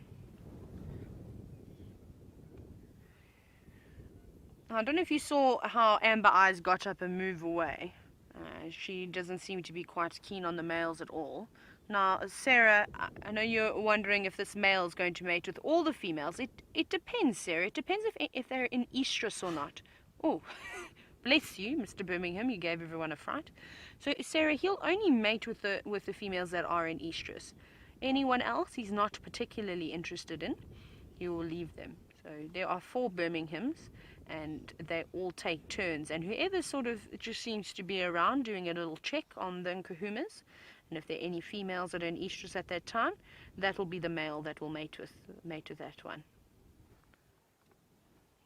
It feels like I'm getting a death stare from the Birmingham every now and then, how he glares over. Not that we're anywhere near him. No, he's not looking at us anymore. He's stopped. But the Birminghams are funny looking boys. He's just naturally got a very swollen looking face. He hasn't got a very nice Roman nose. Scarred up. Obviously been in lots of fights. Let's see how he's going to tolerate the cubs this time now that he's up. He's very calm with them. It's really amazing to see. Like I said, every other interaction I've ever had with males and cubs is that they're always sort of not tolerant at all. They'll, the little one will grab onto a tail and the male will just growl instantly and the little one will let go. But we saw it where we had one of the cubs jump onto the back of this Birmingham not so long ago, and it was quite amazing. He didn't really care. Fantastic. It's quite nice because there's a big yawn, because the little ones obviously want to go up and say hello. I'm quite fascinated by the males, but they don't obviously get an opportunity to really explore them. He's enjoying that scratch, as you can see. He's hit the spot. See what I mean when I say it feels like we're being death stared by this Birmingham when he glances over.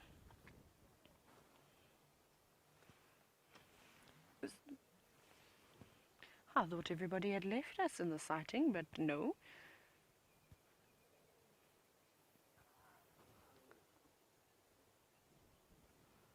Lots of grooming going on, though I suppose they were very dirty from yesterday.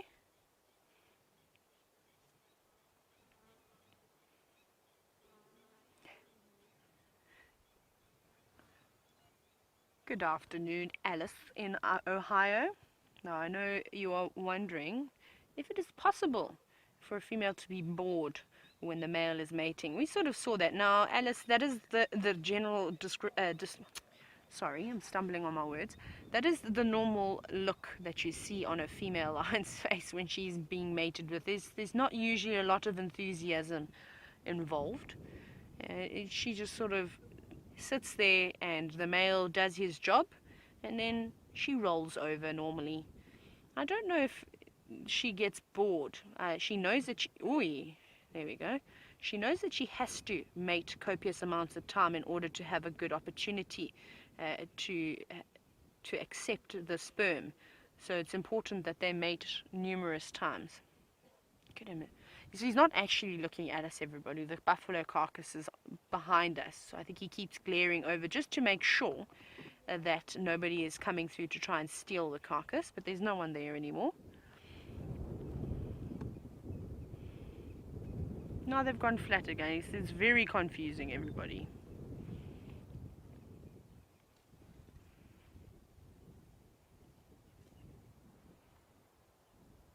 But like I said, I'm so thankful for the wonderful cubs for putting on such a great show this afternoon. You can't still be hungry. You've been eating the entire day.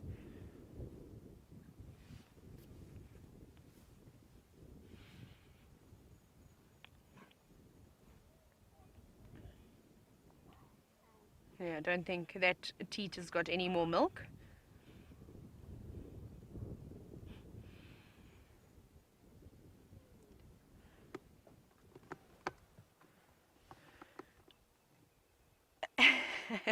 I'm having a good chuckle to myself. Kyle from Michigan says that in the Jungle Book, the lions are referred to as the king of the jungle.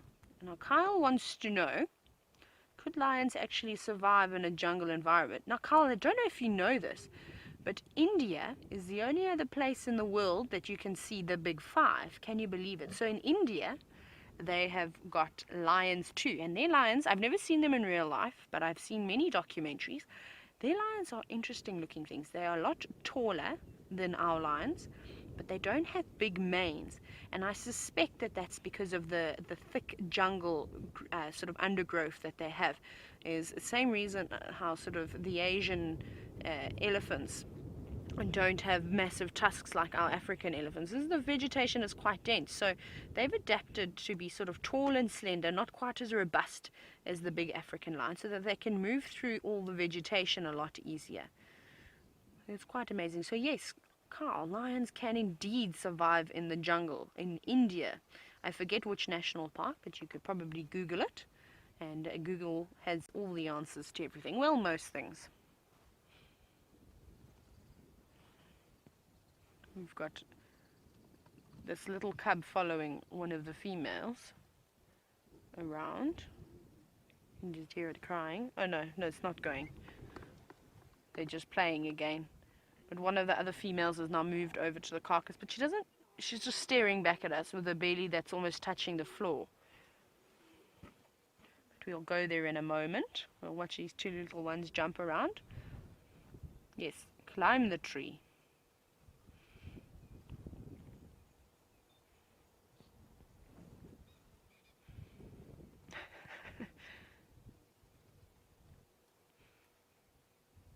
For those of you who are getting to know me know that I don't like watching sleeping cats. However, this is quite amazing to see. I think let's change position. Let's go around to this carcass, everybody. So we're going to move.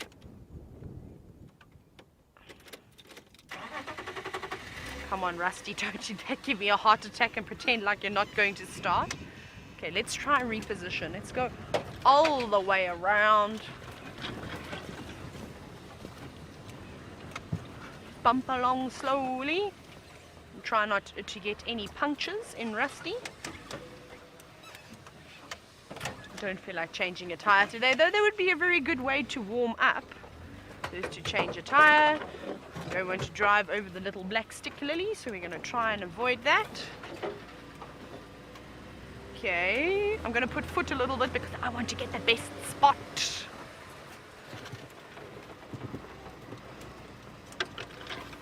Just please bear with me as I reposition Rusty so that we get a nice view.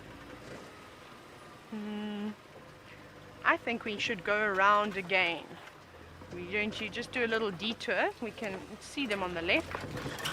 Oh, we're being stalked. Sorry, I almost lost VM. I'm watching you. Don't even try your little antics now. We're being stalked by a little lion cub, but I'm driving away from it. Very brave because, of course, Mom is just standing close by. Okay, now we're going to get a nice... Ooh, this is going to be lovely. Let's go a little bit around.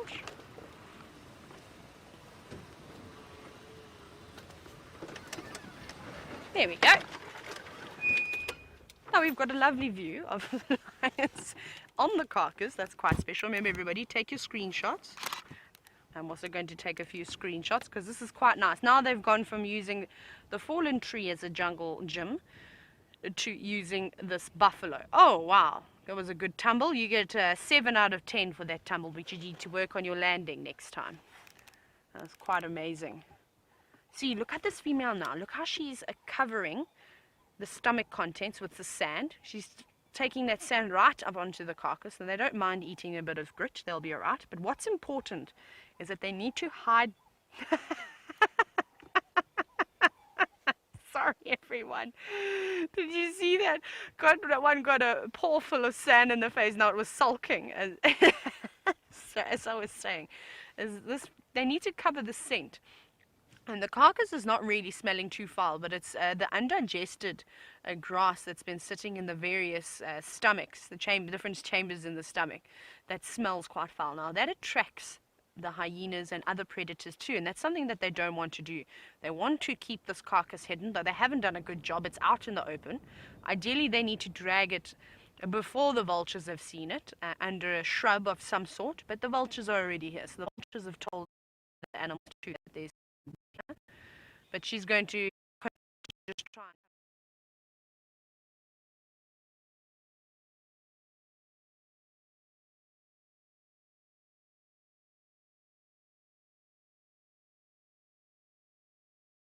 for that little one. bit entertaining for us. Look at them rolling and wrestling. Very awesome. We're so lucky to be able to sit and watch something like this every single day. And I think for the last couple of weeks we've had some phenomenal sightings. Well, at least since I've been here, the game viewing has been top notch. I'm starting to wonder if the game viewing up here is better than it is down in the south. The only thing that the south has is they've got quite a good leopard population. But the lions are rocking.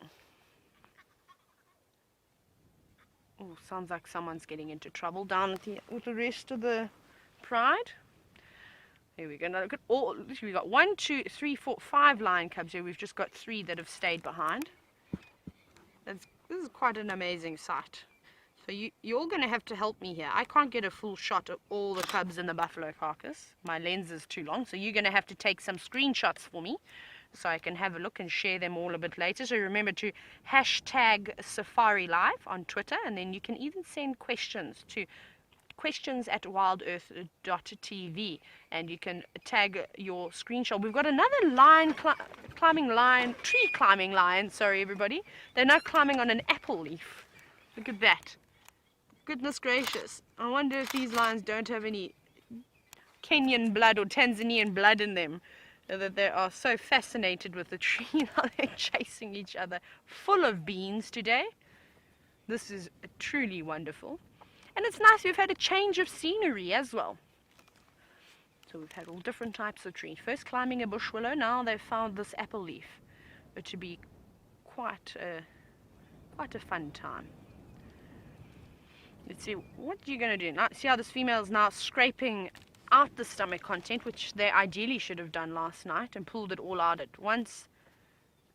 Let's see, she scraped it. Now she's got her head right inside. There's just too much going on, we don't know who to watch, hey? It's exciting at the carcass, it's exciting by the apple leaf. Another one's going up the tree again. You can see there. They're getting better balanced. I've definitely seen an improvement on the beam this afternoon. And we've got another female coming over to join on the feast. Oh, I'm so happy that we were able to spend most of the afternoon with these lions. I was really worried that we weren't going to be able to stay here the whole time. So I love it when we can sit and watch them sleep, wake up, groom themselves, get up, mate, because we got that today too, climb trees, chase each other, eat the carcass. Pretty amazing. And everybody's left us. It's just us here with the lions now. We have them all to ourselves. Well, I suppose me and however many million people are watching this. Wow, look at those two. Darted off with a dash of speed. I think mums are going to be happy tonight. They're going to have the cubs are going to be exhausted after today's play. They're not interested in eating. They're quite happy just chasing each other. Let's see now. I'm hoping that the others come over too.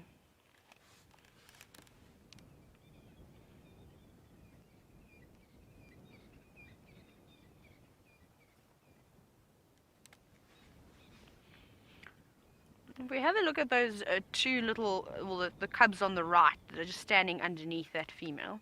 They're biting on the buffalo at the moment, but their teeth aren't quite strong enough to cut through that hide. And I know Steph from Belgium wants to know, are they drinking milk and eating meat? Yes, they are.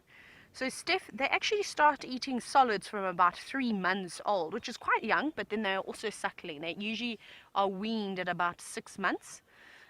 But they rely on mom or dad for opening up the carcass so that they can chew on the more tender bits. As I said, their teeth, I've still got their little teeth, their milk teeth, and they are unable to cut through that hard buffalo hide. Haven't quite developed the carnassial shear just yet. Learning, so they'll be chewing away. Like that one is chewing on the buffalo ear. Oh my goodness, they are loving this tree. We are loving you loving this tree. Keep climbing. Good exercise. That's cool. That's really amazing. So lovely. It's hanging on for dear life. That is hysterical. Look at it. Oh my goodness. I've never seen... That is so funny. Look at the look on that one's face. So unimpressed. This is like Comedy Central, everybody. I'm having the greatest time here all on my lonesome. And this is the perks of being able to sit and wait and watch events unfold. This is what we sit and we wait for. Imagine if we'd left a few minutes ago, if we left 20 minutes ago. We would have missed all of this. And I hope you were all having as good of a laugh as I was. And I'm sorry if you had your volume turned up and my laughter was booming in your ears. But I can't contain myself. Nature is just incredible. And this is why these wonderful creatures must stay out in the wild. And luckily, they've got 8.5 million acres of land to roam around on. These lions probably won't even see a third of that. Oh, you can see those two younger ones there. Oh, we're going to have another lion fall off the tree in a moment. See, now that's one of the older ones that's up there and venturing further along. They're getting braver and braver as they go. And obviously their balance is a lot better than some of those youngsters. Another bum shot, everybody. That's the perfect apple leaf bum shot. Here we go. Now, pay back. Push it off. Lovely. I'm snapping my bum picture. Beautiful.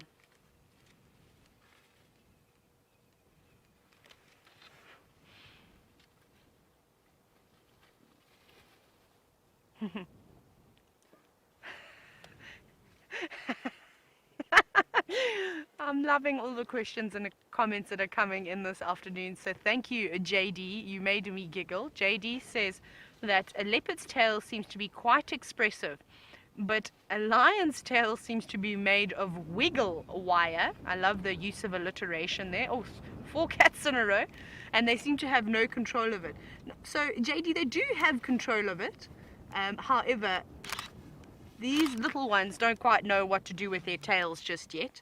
So they're still learning. But when they get older, they'll definitely use their tails for communication, for balance, for all sorts of things. We've got another female joining. But for now, it provides much entertainment for us. And so does Mom's tail. It provides a toy for them to chase. You can see the adults are so full. They're here, but they're not really eating. It's like they've just come to do a little inspection and change the scenery for the little ones. But this is just unbelievable this afternoon. The Nkuhumas and their lovely little cubs are really just putting on a show for all of us at home on this very cold, cloudy day in South Africa. It really doesn't get better than this.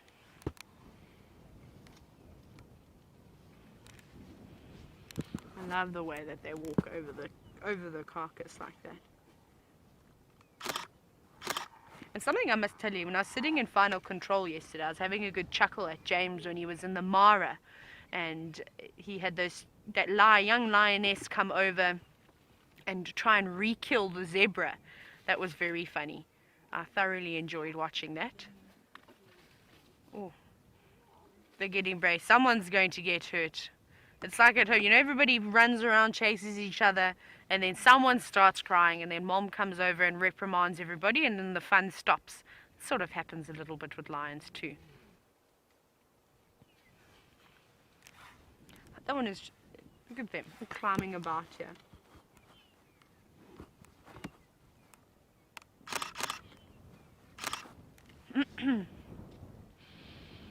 I am not going anywhere, everybody. I'm going to spend the rest of the afternoon with Nkuhumas until the sun goes down.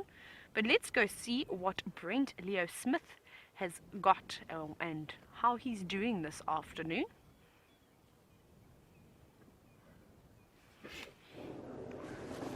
Well, of course, dangerous, Dave.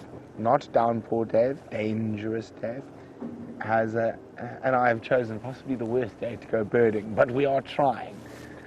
The wind picked up again, so we've migrated back to Juma, and we're trying a different river system. We're now on the Mawati.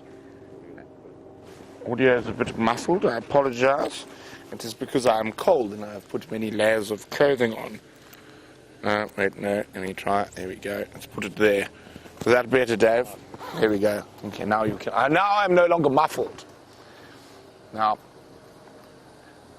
we can't actually remember the last time we actually saw a bird today. No, I'm only joking. And they're not proving to be very easy, quite jumpy in the wind. But of course, while cruising the Mawati, we always sort of have that sly hope that we can have one of those, oh, leopard track, oh, Karula, oh, cub moments. But I did get an update that she is still on Little Gowrie, so hopefully, fingers crossed, tomorrow morning she might be back. I was going to torture Dave there for a second, but he's lucky. It flew away. And it's flying back. Time to torture Dave. Oh, it's coming at you. It's charging us, Dave. You got it? It's one of the hardest ones because it flies so fast. It is a butterfly, but I'm afraid it is outwitted Dave. Yes, no, he's gone now, but it was a citrus swallowtail. Hopefully, when the sun's out, we should be able to get some good views of them drinking around the little puddles and pans. Now, unfortunately, this cold weather isn't the greatest for frogs either.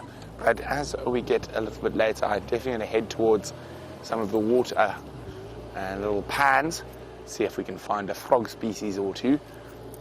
Maybe we can find the elusive dwarf puddle frog. Now, the elusive dwarf puddle frog is about the same size as my fingernail.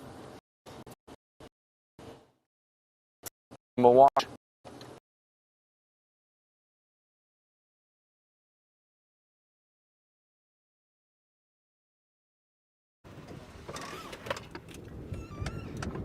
Did you miss me? Well, the Nkuhumas are still here, everybody, and still chasing each other away. Now they've got a bit of wind, as you can see the winds, the leaves swirling around. And I did reposition a little bit, just in case those little lions decide to go tree climbing and we'll have a better unobstructed view. Well, that's my hope. I might have to reposition a bit more. Look at this one. Are you stalking on top of a buffalo? Right, just sitting there. I thought it was going to jump on one of its siblings. Here's the little girl. See, look at that. Do you see that cheeky expression of that young cub? One of the females was trying to lick and remove the hair. And that cheeky little one over here, there's a little boy, it looks like it, he gave a bit of a growl. It's naughty. No, it's not, it looks like a girl. Sorry, I changed my mind.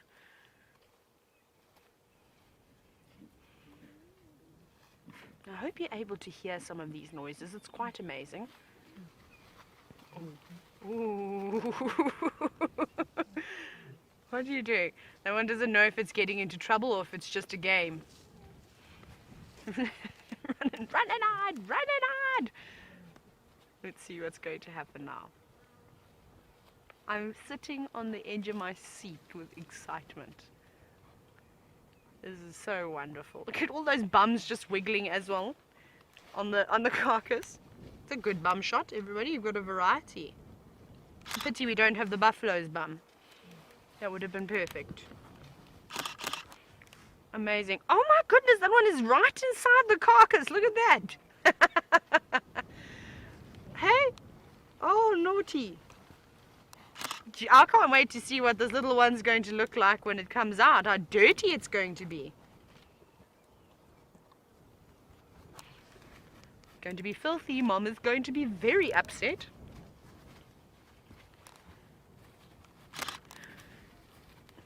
Like I said, we're going to hang around here with the Nkuhumas, and I believe Brent has reappeared again.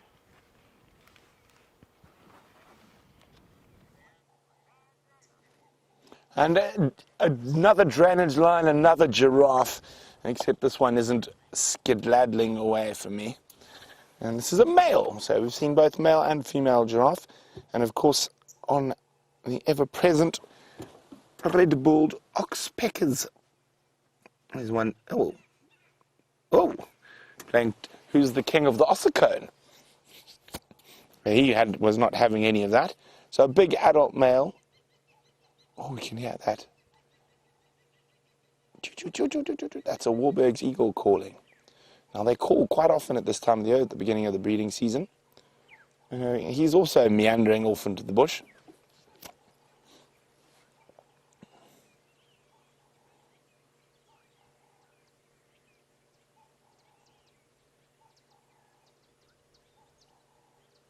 Young bull in his prime. Giraffe can live to about 30 years old. Oh, those lovely long eyelashes. I think he's battering them at you, Dave.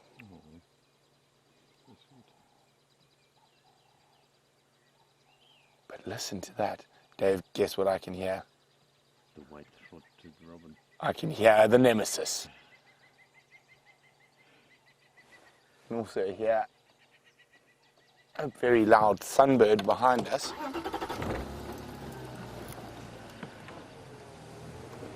Top of that Ziziphus. Got him?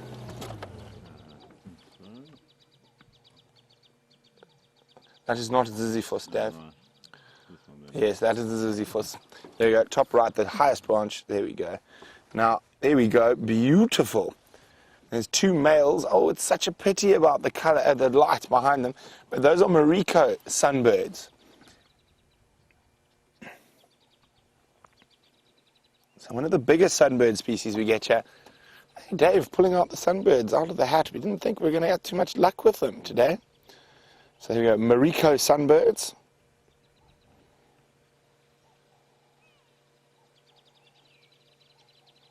You can see that call is slightly different from the, from the white-bellied sunbird. And they sound almost exactly the same to most people. I can hear, this is a bit deeper in my opinion. Off he goes.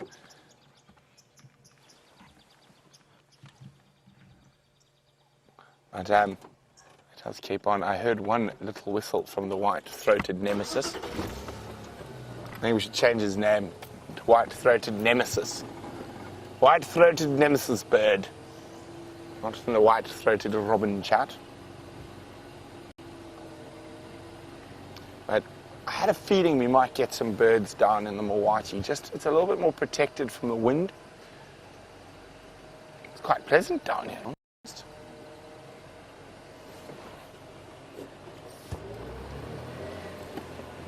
What track is that?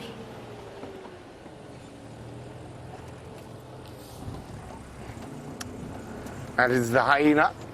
Last night at some point came wandering down the Mawati.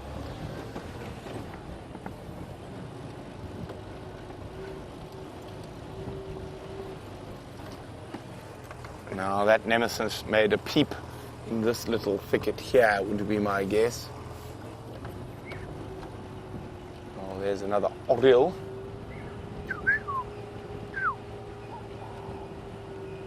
Seems to be a little bird party going on down here.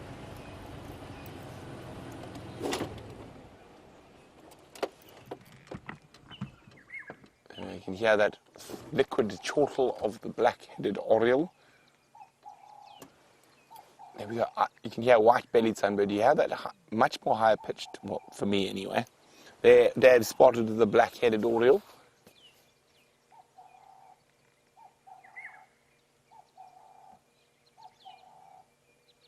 And of course, a raucous Franklin, crested Franklin behind us. Oh wait, there we go. You can see very distinct in that black face mask. Now they just love caterpillars, and the other day, just before I went on leave, we saw one eat about 9 greedy guts oriole. And that white-throated robin has gone silent again. as the wind picks up. I think we should go look for some elephants, Dave. What do you think? Yes. Okay, let's go look for some elephants. White-throated robin continues to be the nemesis. Now, Dave is the only cameraman who's actually managed to put the white-throated robin on camera with me. And it's only once that we achieved that feat. Isn't that strange?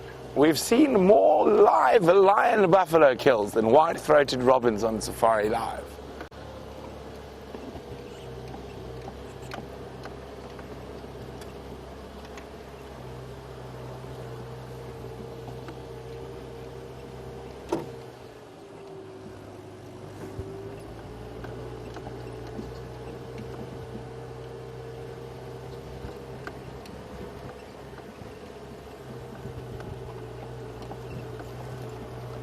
There's some fresh elephant tracks heading down the river.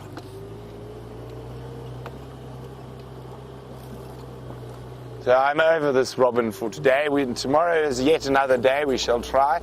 But while we go follow up on these nice fresh elephant tracks, let's go see how the Inkahumas are faring.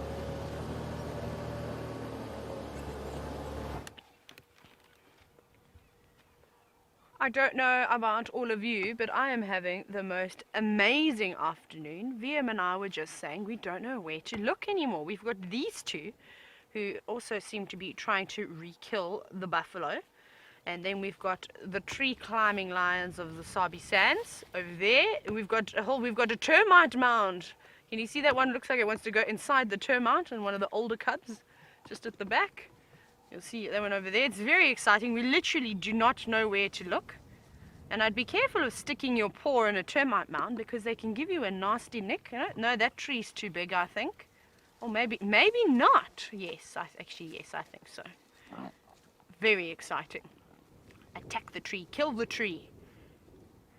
Now come back here and do the same thing to the buffalo. The females are all just sort of sitting around. Another female's coming around now. Ooh, it's our honeymoon couple, everybody. And she seems to be a lot more sort of receptive of this male now. Sorry, I was just trying to look. I'm a bit short in the vehicle.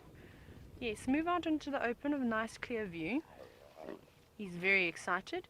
Possibly when she sits again, he's going to attempt to mount her. See, that slapping with a paw.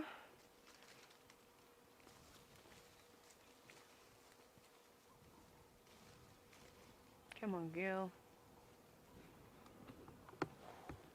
See where she's going to sit. No, she gave him a bit of a growl, sort of saying, keep your distance, buddy. Okay.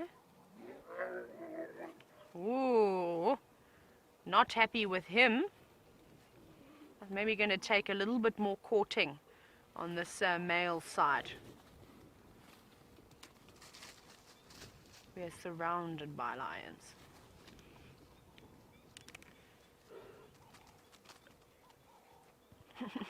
Look at these two. Look at these two are funny. I know this is quite sad to see this buffalo looking like this, but like I keep saying, these little cubs need to eat to get nice and strong. Look at it. See? Practicing that technique of one day hanging on the edge of a buffalo's nose. Those two practicing trying to jump on the back of a buffalo.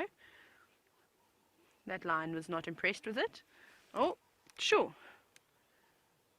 And we've got two waiting on the tree, I think, for, like I said, an aerial attack earlier. Oh no, they're just going to be pulled down. That is amazing. Look at all those lions. You have definitely become my favorite lion pride, everybody. The Southern Pride are now out, and the Kahumas are in. I can't wait to tell everybody in the Southern Sands how fantastic this pride is.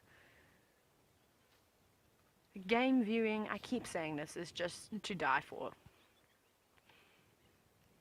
Now the next thing that I'm excited for is for all these little ones to get a bit older and start hunting.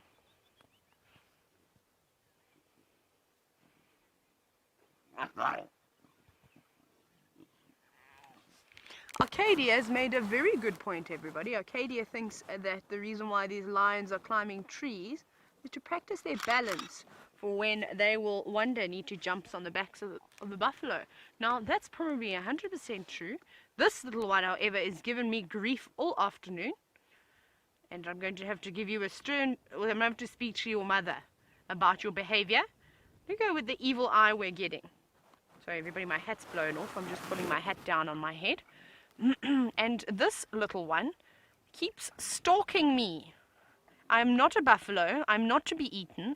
This is one of the challenges we as guides face now, is these cubs obviously get very curious and they want to know, I know I'm not supposed to go to that vehicle, but what are you? And they come very close for a serious investigation. What is that female doing? And you see how she's marching off. What have you smelt? What have you seen? Oh, so she just went. Now we've got another female that's. Let's see what this female on the left is going to do. Now they're all going.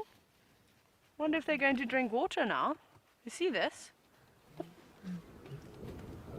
3 ladies up and missioning to the east on the fire break. Maybe we're going to have to follow them.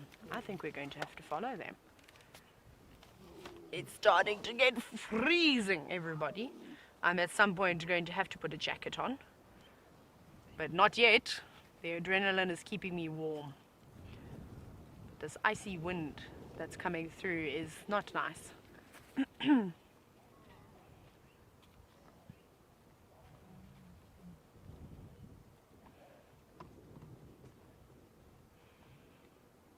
Speaking of hunting and hunting techniques, Zaki from Kenya, who's been asking some fabulous questions this afternoon, so thank you, Zaki.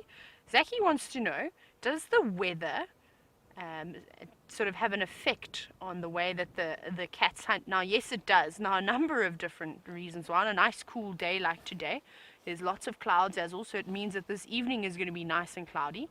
So, sorry. I just got like a boost of energy and zooted off. Now, this is going to be a great benefit for these lions to hunt at night when there's no other light available. So no starlight, no moonlight, which means that these lions are going to have a serious advantage. Also, there's a bit of wind. Now, obviously, if they are downwind of an animal, fantastic. That's really good. They really want that so the animals can't smell them. And the wind muffles sound too. On a cool day like it is today as well, they're not going to be using as much energy as they would if they were to hunt on a very, very hot day, which does happen. So I'm not saying that they don't hunt in extreme heat temperatures. It just means on a hot day, though, they're going to use a lot more energy than they would on a cooler day. My goodness, I want to eat or drink whatever these lions have had because they have got some serious energy. I needed this for our safari marathons that we had over the last 5 days. There we go, my ear. No, it's my ear. I don't know what's going on, everybody. The females have upped and moved away. And they're contact calling.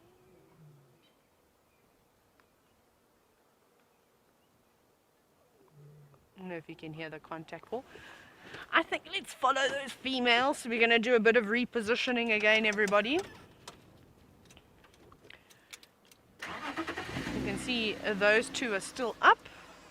Now I need to go back without driving over the stick. This big log that I don't think Rusty could handle. We're going to go back a little now. Actually, I'm thinking, let's maybe just go reverse out straight. That will be easier than trying to do anything fancy. So we're going to get a good view of these lions again now. I just want to follow the females and see what their story is and where they're going. The lions have cleared. Okay, we can go around the buffalo. Oh, everybody's on the move now. You can actually see them in front of me. Take it out of 4-wheel drive. We don't need 4x4 anymore. Sorry, buffalo. And we've got our friend Cheeky on the left. Yes, you're not big and brave. Running back. Right, before the sun sets, let's go and see Brent's pachyderms.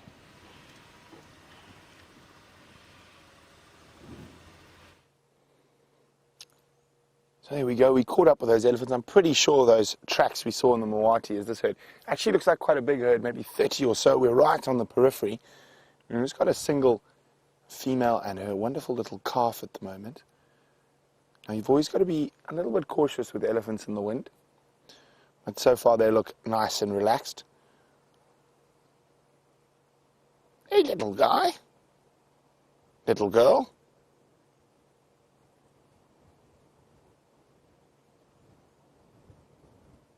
Yeah, let's move on. So they actually spread out all the way through the bush here. So I'm hoping I'll catch up with them shortly.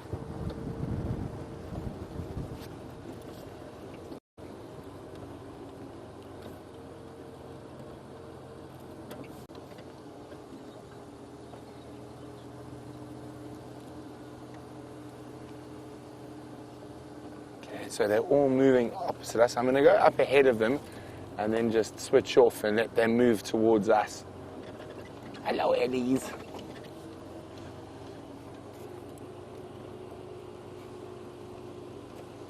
Quite a few little ones as well. I recognize the one female there.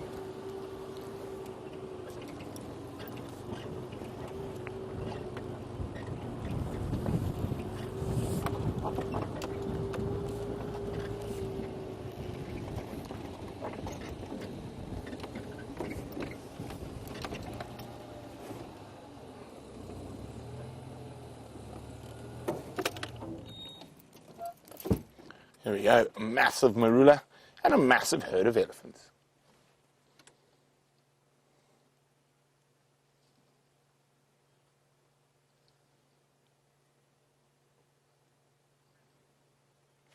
So I'm hoping that they slowly feed towards us. So there are quite a few little ones around. Oh, and there's obviously a fork-tailed drongo in tow, scooping, snatching up any insects that might be disturbed by the eddies. There's that female I recognize. Looks in incredibly good condition considering the drought.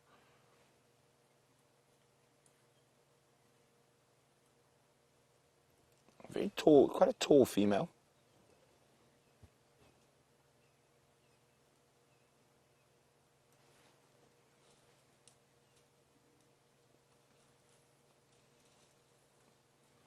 Elephants almost always on the move. Got to feed those massive frames.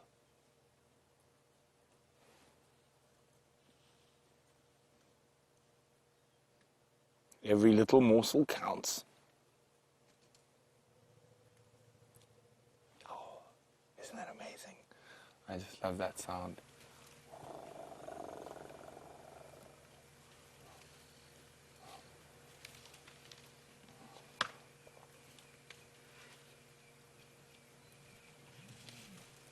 Or just sniffing out.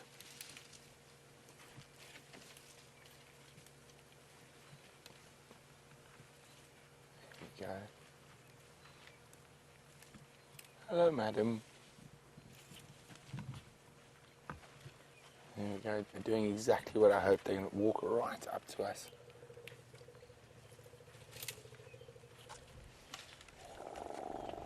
There we go. Out across in front of us. You can see there's no aggressive display at us at all, even though there's a lot of youngsters here. Quite often it's very important to let them come into your space rather than you. Oh, look at them go. Catch up, don't get left behind.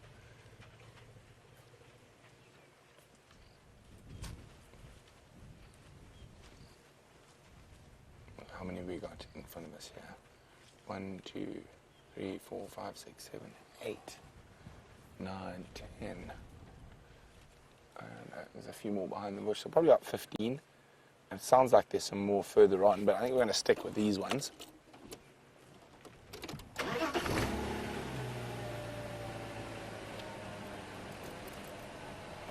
quite a few more spread through the bush there. Oh dear.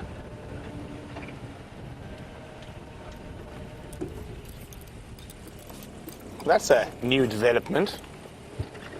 And I would say that happened during the storm.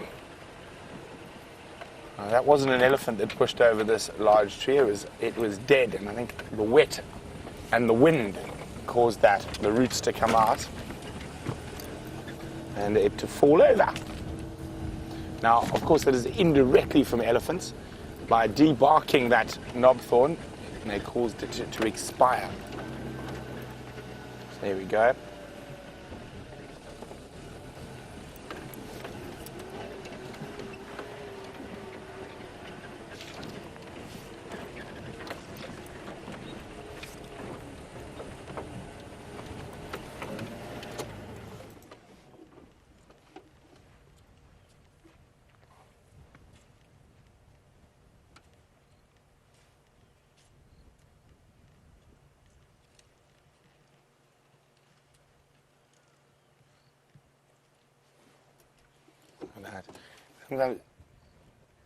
It's so wonderful to just sit quietly with elephants, especially when they're talking to each other. Those low rumbles are so fantastic.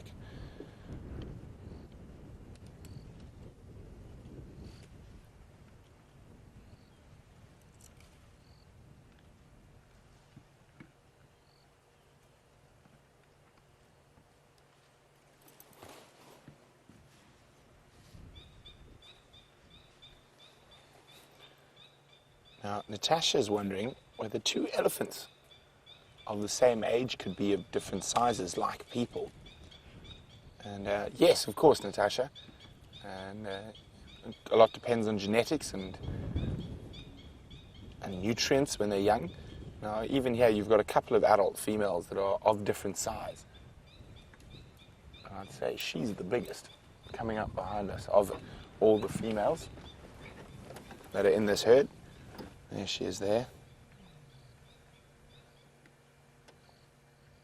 Contentedly wagging her tail while she munches on the African bush.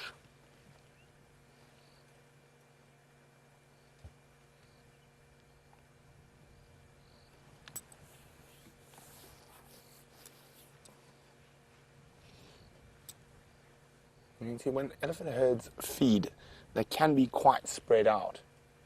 So they're not all competing for the exact same bushes.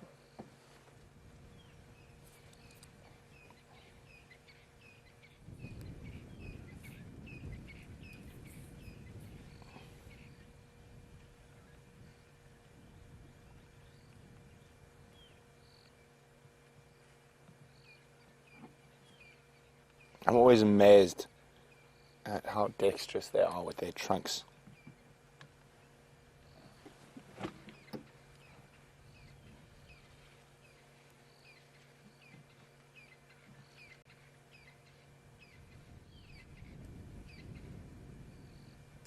Now, the herd's about to melt into the bush. They're moving away from the road, so I'm just going to let them be, let them carry on.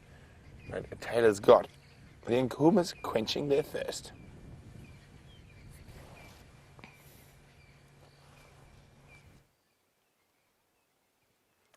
Right, what you're watching now is the females, everyone has just had a drink, and this female is now urinating, and you're going to see this male is now licking. And there we go. You see that lovely smile that he's doing for us? That is called the Flehmen grimace. And I know Brent was talking about, James was talking about this, I think, yesterday. Now, the Flehmen grimace allows a lion to pick up the scent of a female. So he passes that scent of the urine through an organ called the Jacobson's organ, which is situated between the nose and the top lip. And that will tell them whether the female's coming into estrus or not. And then the outward expression of that test is that smile that you see. I think my favorite animal that does a Flehmen grimace the best is probably a horse. I think it's quite funny. So when a horse has got its lip all curled up to you, it's because he's testing you. Now he's marking his territory, just letting everybody know that this area is occupied. Also, if any of his brothers come through, they will smell that, and then they know that he is close by and they can pick up on him. They did have a drink, and it is getting quite dark, everybody, so I'm not going to be able to stick with the Nkuhumas for too much longer, but we'll spend a little bit more time with them. But I cannot put a spotlight on them. But we've still got a little bit of light. We're also going to just keep our distance a little bit more, just because it is getting dark. But they're going straight back towards that buffalo kill. They had a very quick drink of water. Now they're heading back again. Before I move, I'm just going to let, there's one female sitting down and one little cub hanging back. You see that male again marking his territory. Be careful. Is this your lovely lady friend? Or has she already moved on? Oh, big yawn. Waking up nicely.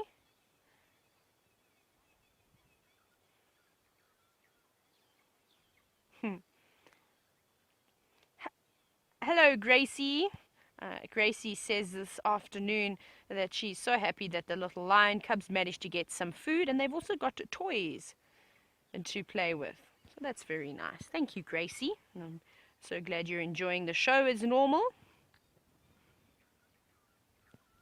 So yes, sorry, that is the young female that's sat down, that's laying down like that.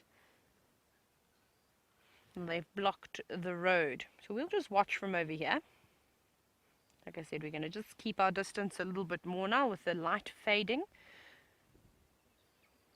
We do have infrared, but it's not quite dark enough. Oh, did you see that? Did you see she's contact calling?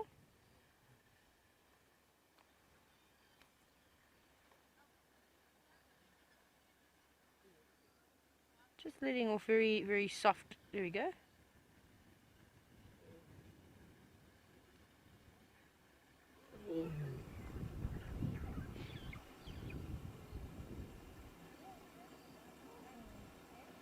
I don't know if you could hear that female contact calling. Now, James has also asked this afternoon if these lions, this mating pair, will cause any danger to the young cubs. Now, no, they won't. I don't know if you've noticed that I'm going to say good afternoon. Good evening, everybody. How are you? Wonderful. Very, very good after watching all these wonderful lions. They do. They're up just ahead. There's a buffalo kill up ahead as well. Yeah. Well, enjoy. I'll see you a bit later. We just had a wonderful group of guests coming through. They're going to go past us very quickly. They're also just coming to have a look at the wonderful lions. Quite exciting, but unfortunately they're not going to have much of an opportunity to spend too much time with them. As I said, the light is fading. Now, sorry, James, Richard, I apologize. I got distracted with your question. But James wants to know, does this mating pair pose a threat to the lion cubs? Because mating can sometimes be aggressive. I don't know if you've noticed. Those little cubs have been quite particular about when they go and pay that male a visit. It's sort of when he's moved slightly away from that female. And I don't think those cubs will go up to them when... hang on, what's going on? That female is calling. So those cubs are not going to go up to them when they are mating. They know to stay clear. Can you hear that? Who are you calling?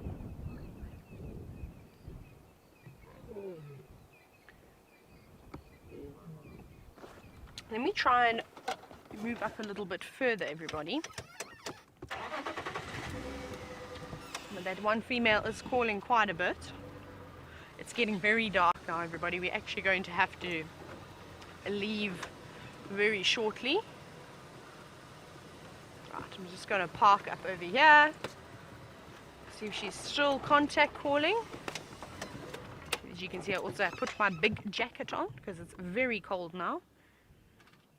But I don't know who she's contact calling to, because all the other lionesses are up ahead except our honeymoon couple. Can you hear that now? Maybe it's a bit better. She's gone very soft now. Louise says you can all hear better. That's good. If not, just turn the volume up really loudly.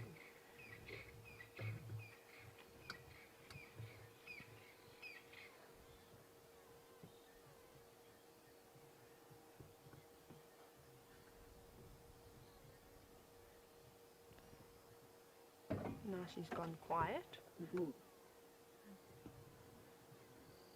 Thought I heard another contact call coming from one of the other girls up ahead. But she looks like she's going off on her own mission. Something's got her attention. And you can see the other guide has brought out a spotlight. Now, there aren't any cubs here, so we may be able to put the spotlight on her, but just with the ones, with the little ones, we're going to avoid them.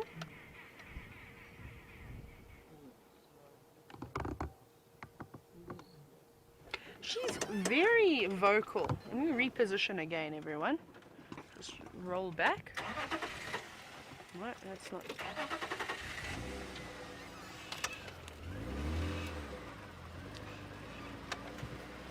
Just gonna go ahead.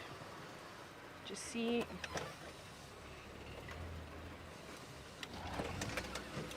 There we go. You can see her in there. So I'm very unsure as to what she's seen or what she's heard, but now she's changed direction again. But something caught her attention, and she sort of walked quite far into the thicket. But now she appears to be heading back to the rest. Hopefully the honeymoon couple will stick around for a little bit. We'll be able to spot them. But like I said, unfortunately, if these lions move up and towards the carcass, we're going to have to call it quits this evening.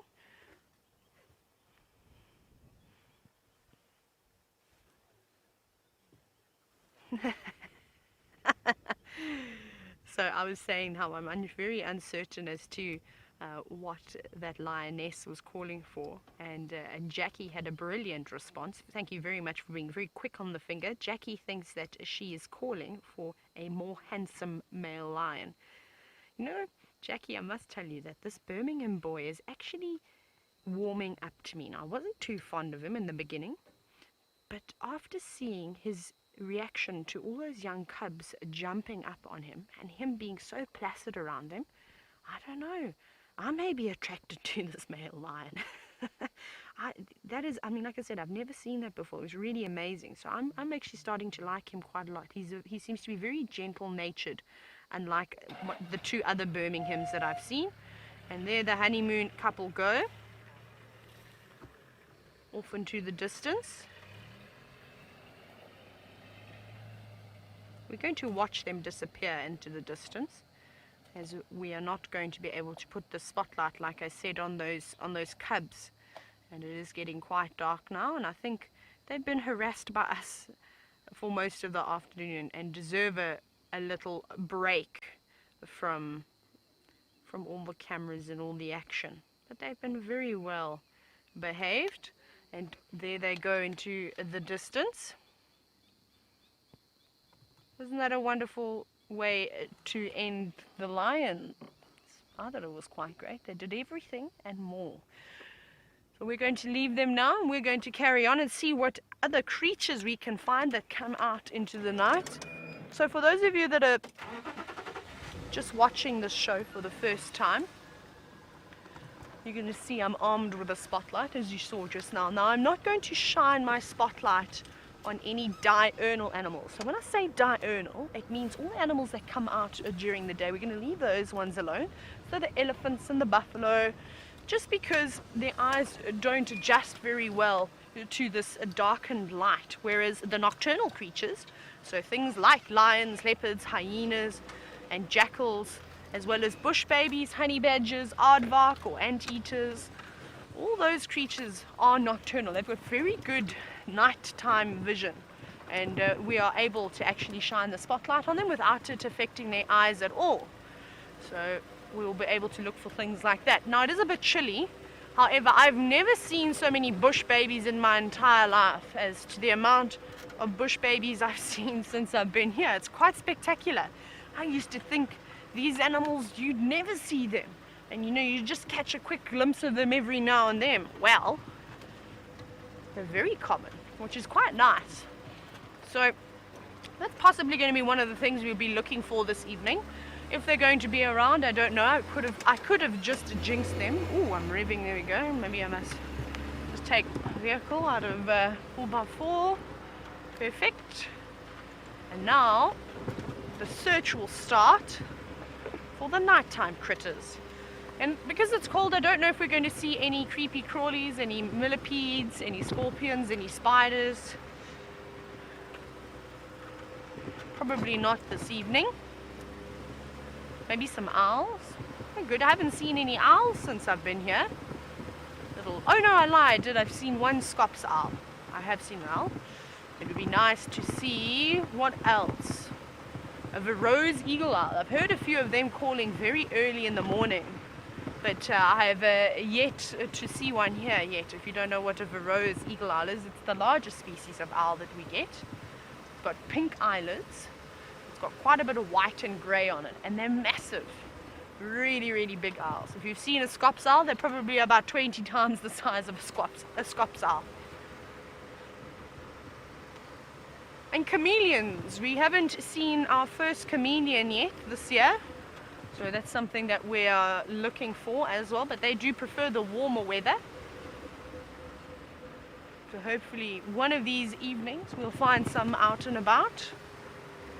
But I suspect that we're going to get rain. Now, I heard from a few people that work down south that it has been bucketing with rain since this morning, which is fantastic. And also in the great Kruger, and actually in the Kruger National Park around Lower Sabi, around Paul Kruger, they've had fantastic rain, which is really good.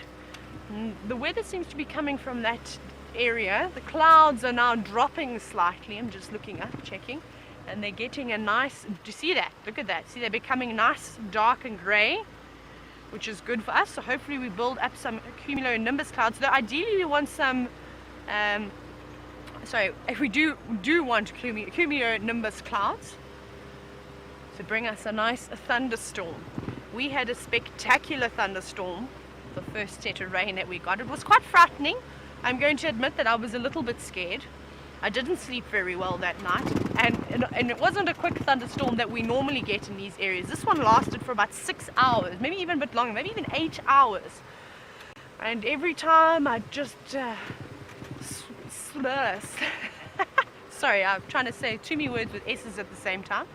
As I would slip on to dreamland, a huge crack of thunder would come through and absolutely frighten me to death. So then I'd sit up again.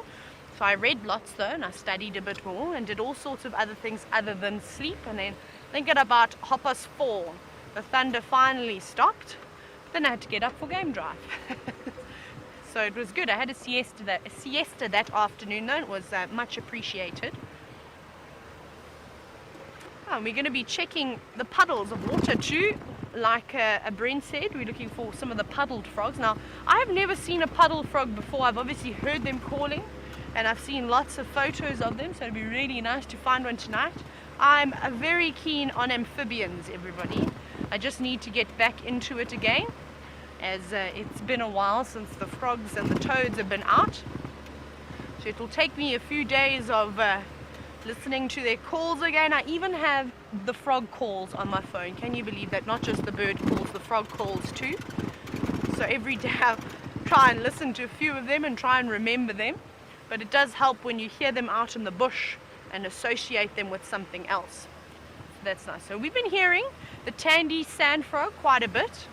We've been hearing a few of the reed frogs, some of the eastern leopard toads too. They haven't been too chirpy yet. I'll never forget working down in the southern sands. We had quite a few water features around the lodge, and after the first rains, the raucous toads used to inhabit these water features, and they were so noisy. Actually, I'm going to play the call for you. They were so noisy that often people would think it was a recording, and they would tell us, please can you turn the sounds down? I was hysterical. I always thought, no, we can't turn the sounds down. I'm just trying to find the call for you. It's on my mobile device. A frog calls. And which one are we looking for? A eastern leopard toad. Let's west it. Here we go. Are you ready? Eastern leopard toad. You even get the Latin name. Can you hear that?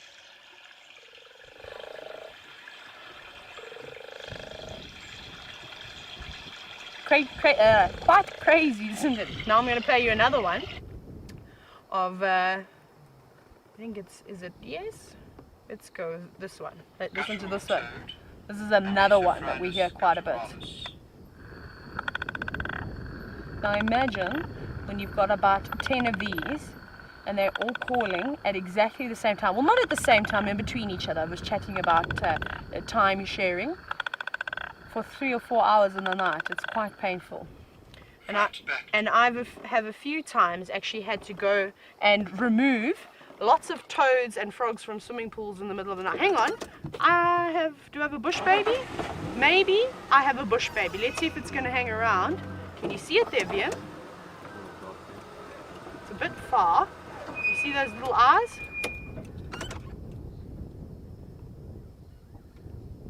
No, where'd you go? Don't be naughty. No, it was just there. It was actually probably listening to the frog calls. I'm just going to sneak forward. They do jump. Oh, it's still in there, but it's hiding. So it's straight there. A little bit further. Where did you go? When looking for an eye shine. I think it's down to the right. There it is. Did you see it just jump? There it is. Fantastic. Oh, goodness. That was nice. Now where did you go? Did you all see it though? We weren't making it up for a split second. It's gone now. I can't see it anymore. It leaped down to the ground, obviously to grab an insect of some sort. I think it's gone. It's jumped away. So it was on the branch, hiding away, listening to us on the frog calls. And then it leaped on down to the ground. I think it did grab a beetle and then jump back up. And now it's gone. Ah, okay. Well, we got to see one. And I know Betty was hoping to see a bush baby this evening too. So there we go, Betty, you got to see a bush baby very quickly. So while I carry on looking for other wonderful creatures of the night, I think let's see how Brent's doing. I think he's got a puddle for you.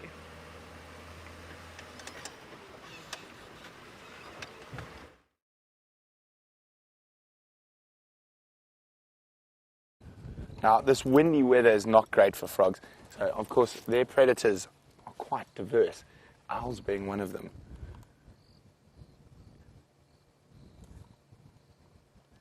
Now, I'm just trying to see, sometimes you get lucky on the edge of the pans.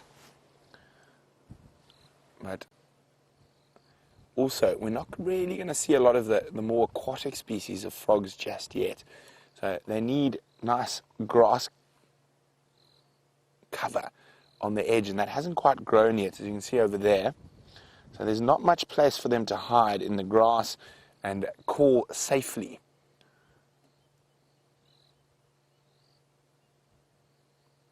But anyway, let's keep checking.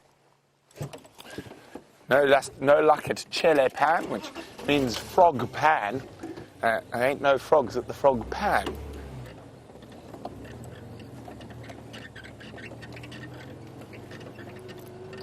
Of course, generally the easiest one of those frogs to hear are the toads. Now they have a very, I'll find you a picture now. They have a very distinct, there's a very distinct difference between frogs and toads, even though toads are frogs. Aha. Now, most of the toads fall in the family Biufo.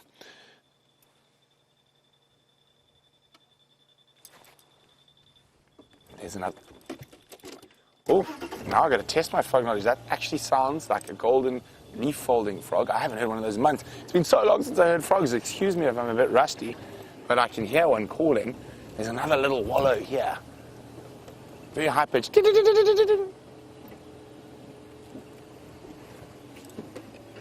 think I can see it as well, Dave. Just zoom there. That little white spot there. Is that a frog? No. Well, let's try and get a bit closer.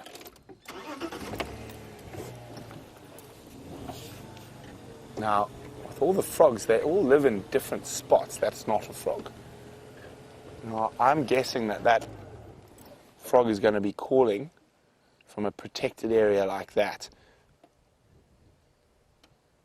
Maybe. I'm quite surprised to hear that frog already.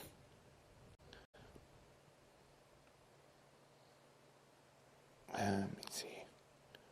Where is it now?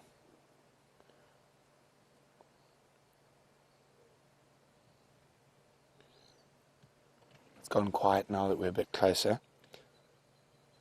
Okay, let's see. I'm going to show you that toad that I was going to originally, and then I'll see if I can find a picture of the golden leaf folding frog for you. Turds, turds, turds, turds. There we go. Not pygmy turds. We want. There we go. It's in the trees. It's in this area here. Now it's called a golden leaf folding frog because it actually folds the leaves and lays their eggs inside a little capsule there, so it's protected.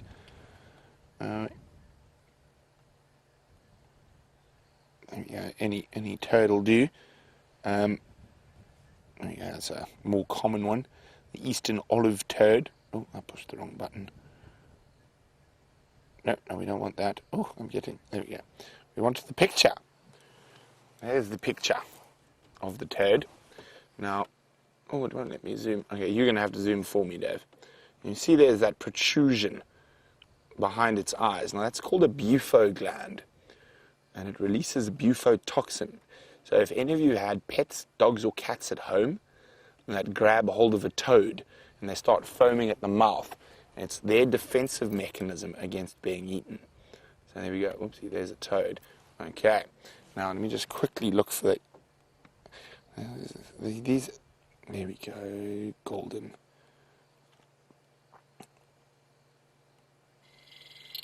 Okay. So I'm actually not 100% sure that was a golden leaf folding frog. I've just talked about them so much, I need to show them to you now. I'm a bit rusty, but that's the golden leaf folding frog, and they are tiny.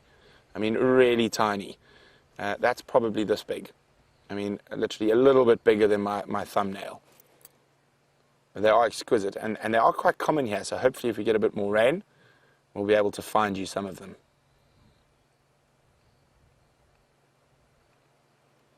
Anyway.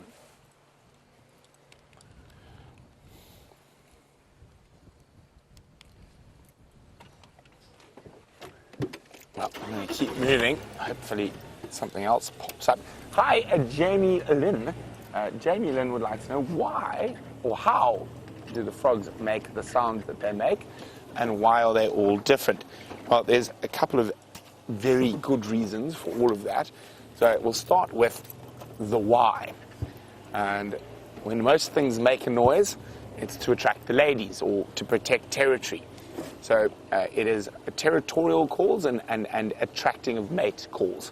Now, why do they all sound different? Because they're different species.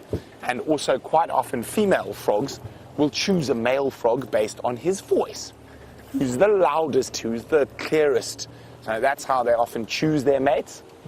And how they do it is through their vocal cords. They've got a big, incredible lung capacity, and these big sacs that they'll inflate and then push the air through to make the different various noises.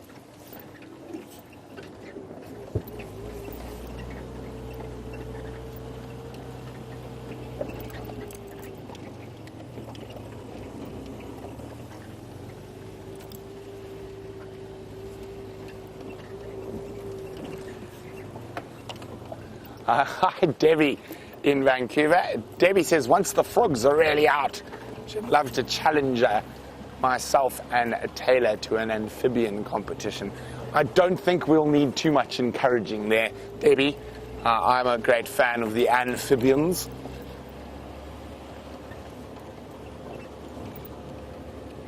But as I said, not the greatest night for frogging, and better for a clear, windless night. But it's been wonderful having you on this sunset safari. We saw some lovely birds, some lovely elephants, And of course, you got to spend some amazing time with the incredible Nkahumas. So, from Dangerous Dave, The Dish, he's carrying on, and myself, we'll see you tomorrow for a whole batch of new safaris. And let's go over to Taylor for the last bit of drive.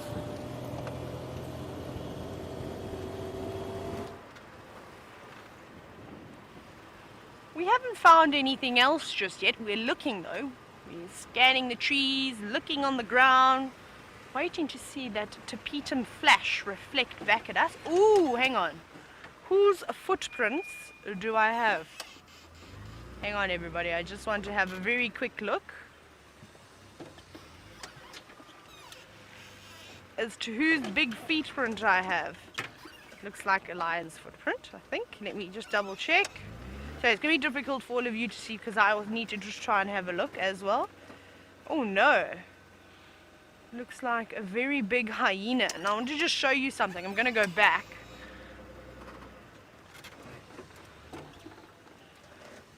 So look at that. Can you see those footprints there? It's quite difficult.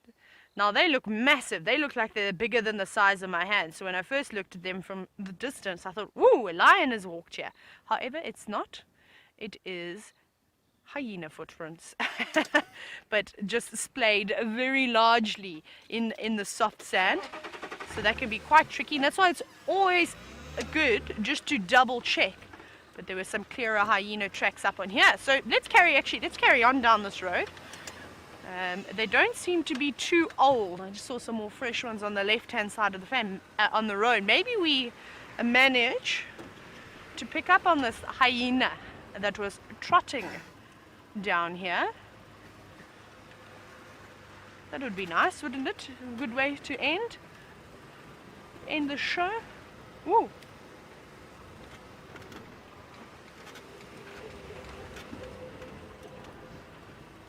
Having a quick little scan through here. Remember everybody, tomorrow morning, like this afternoon, we have changed the time. So tomorrow we'll be starting at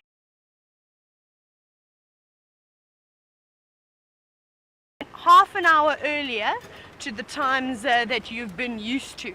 And it's good. It means we're going to actually see the sun rise now. The sun was just beating us the last few weeks. Hyena, hyena, where are you?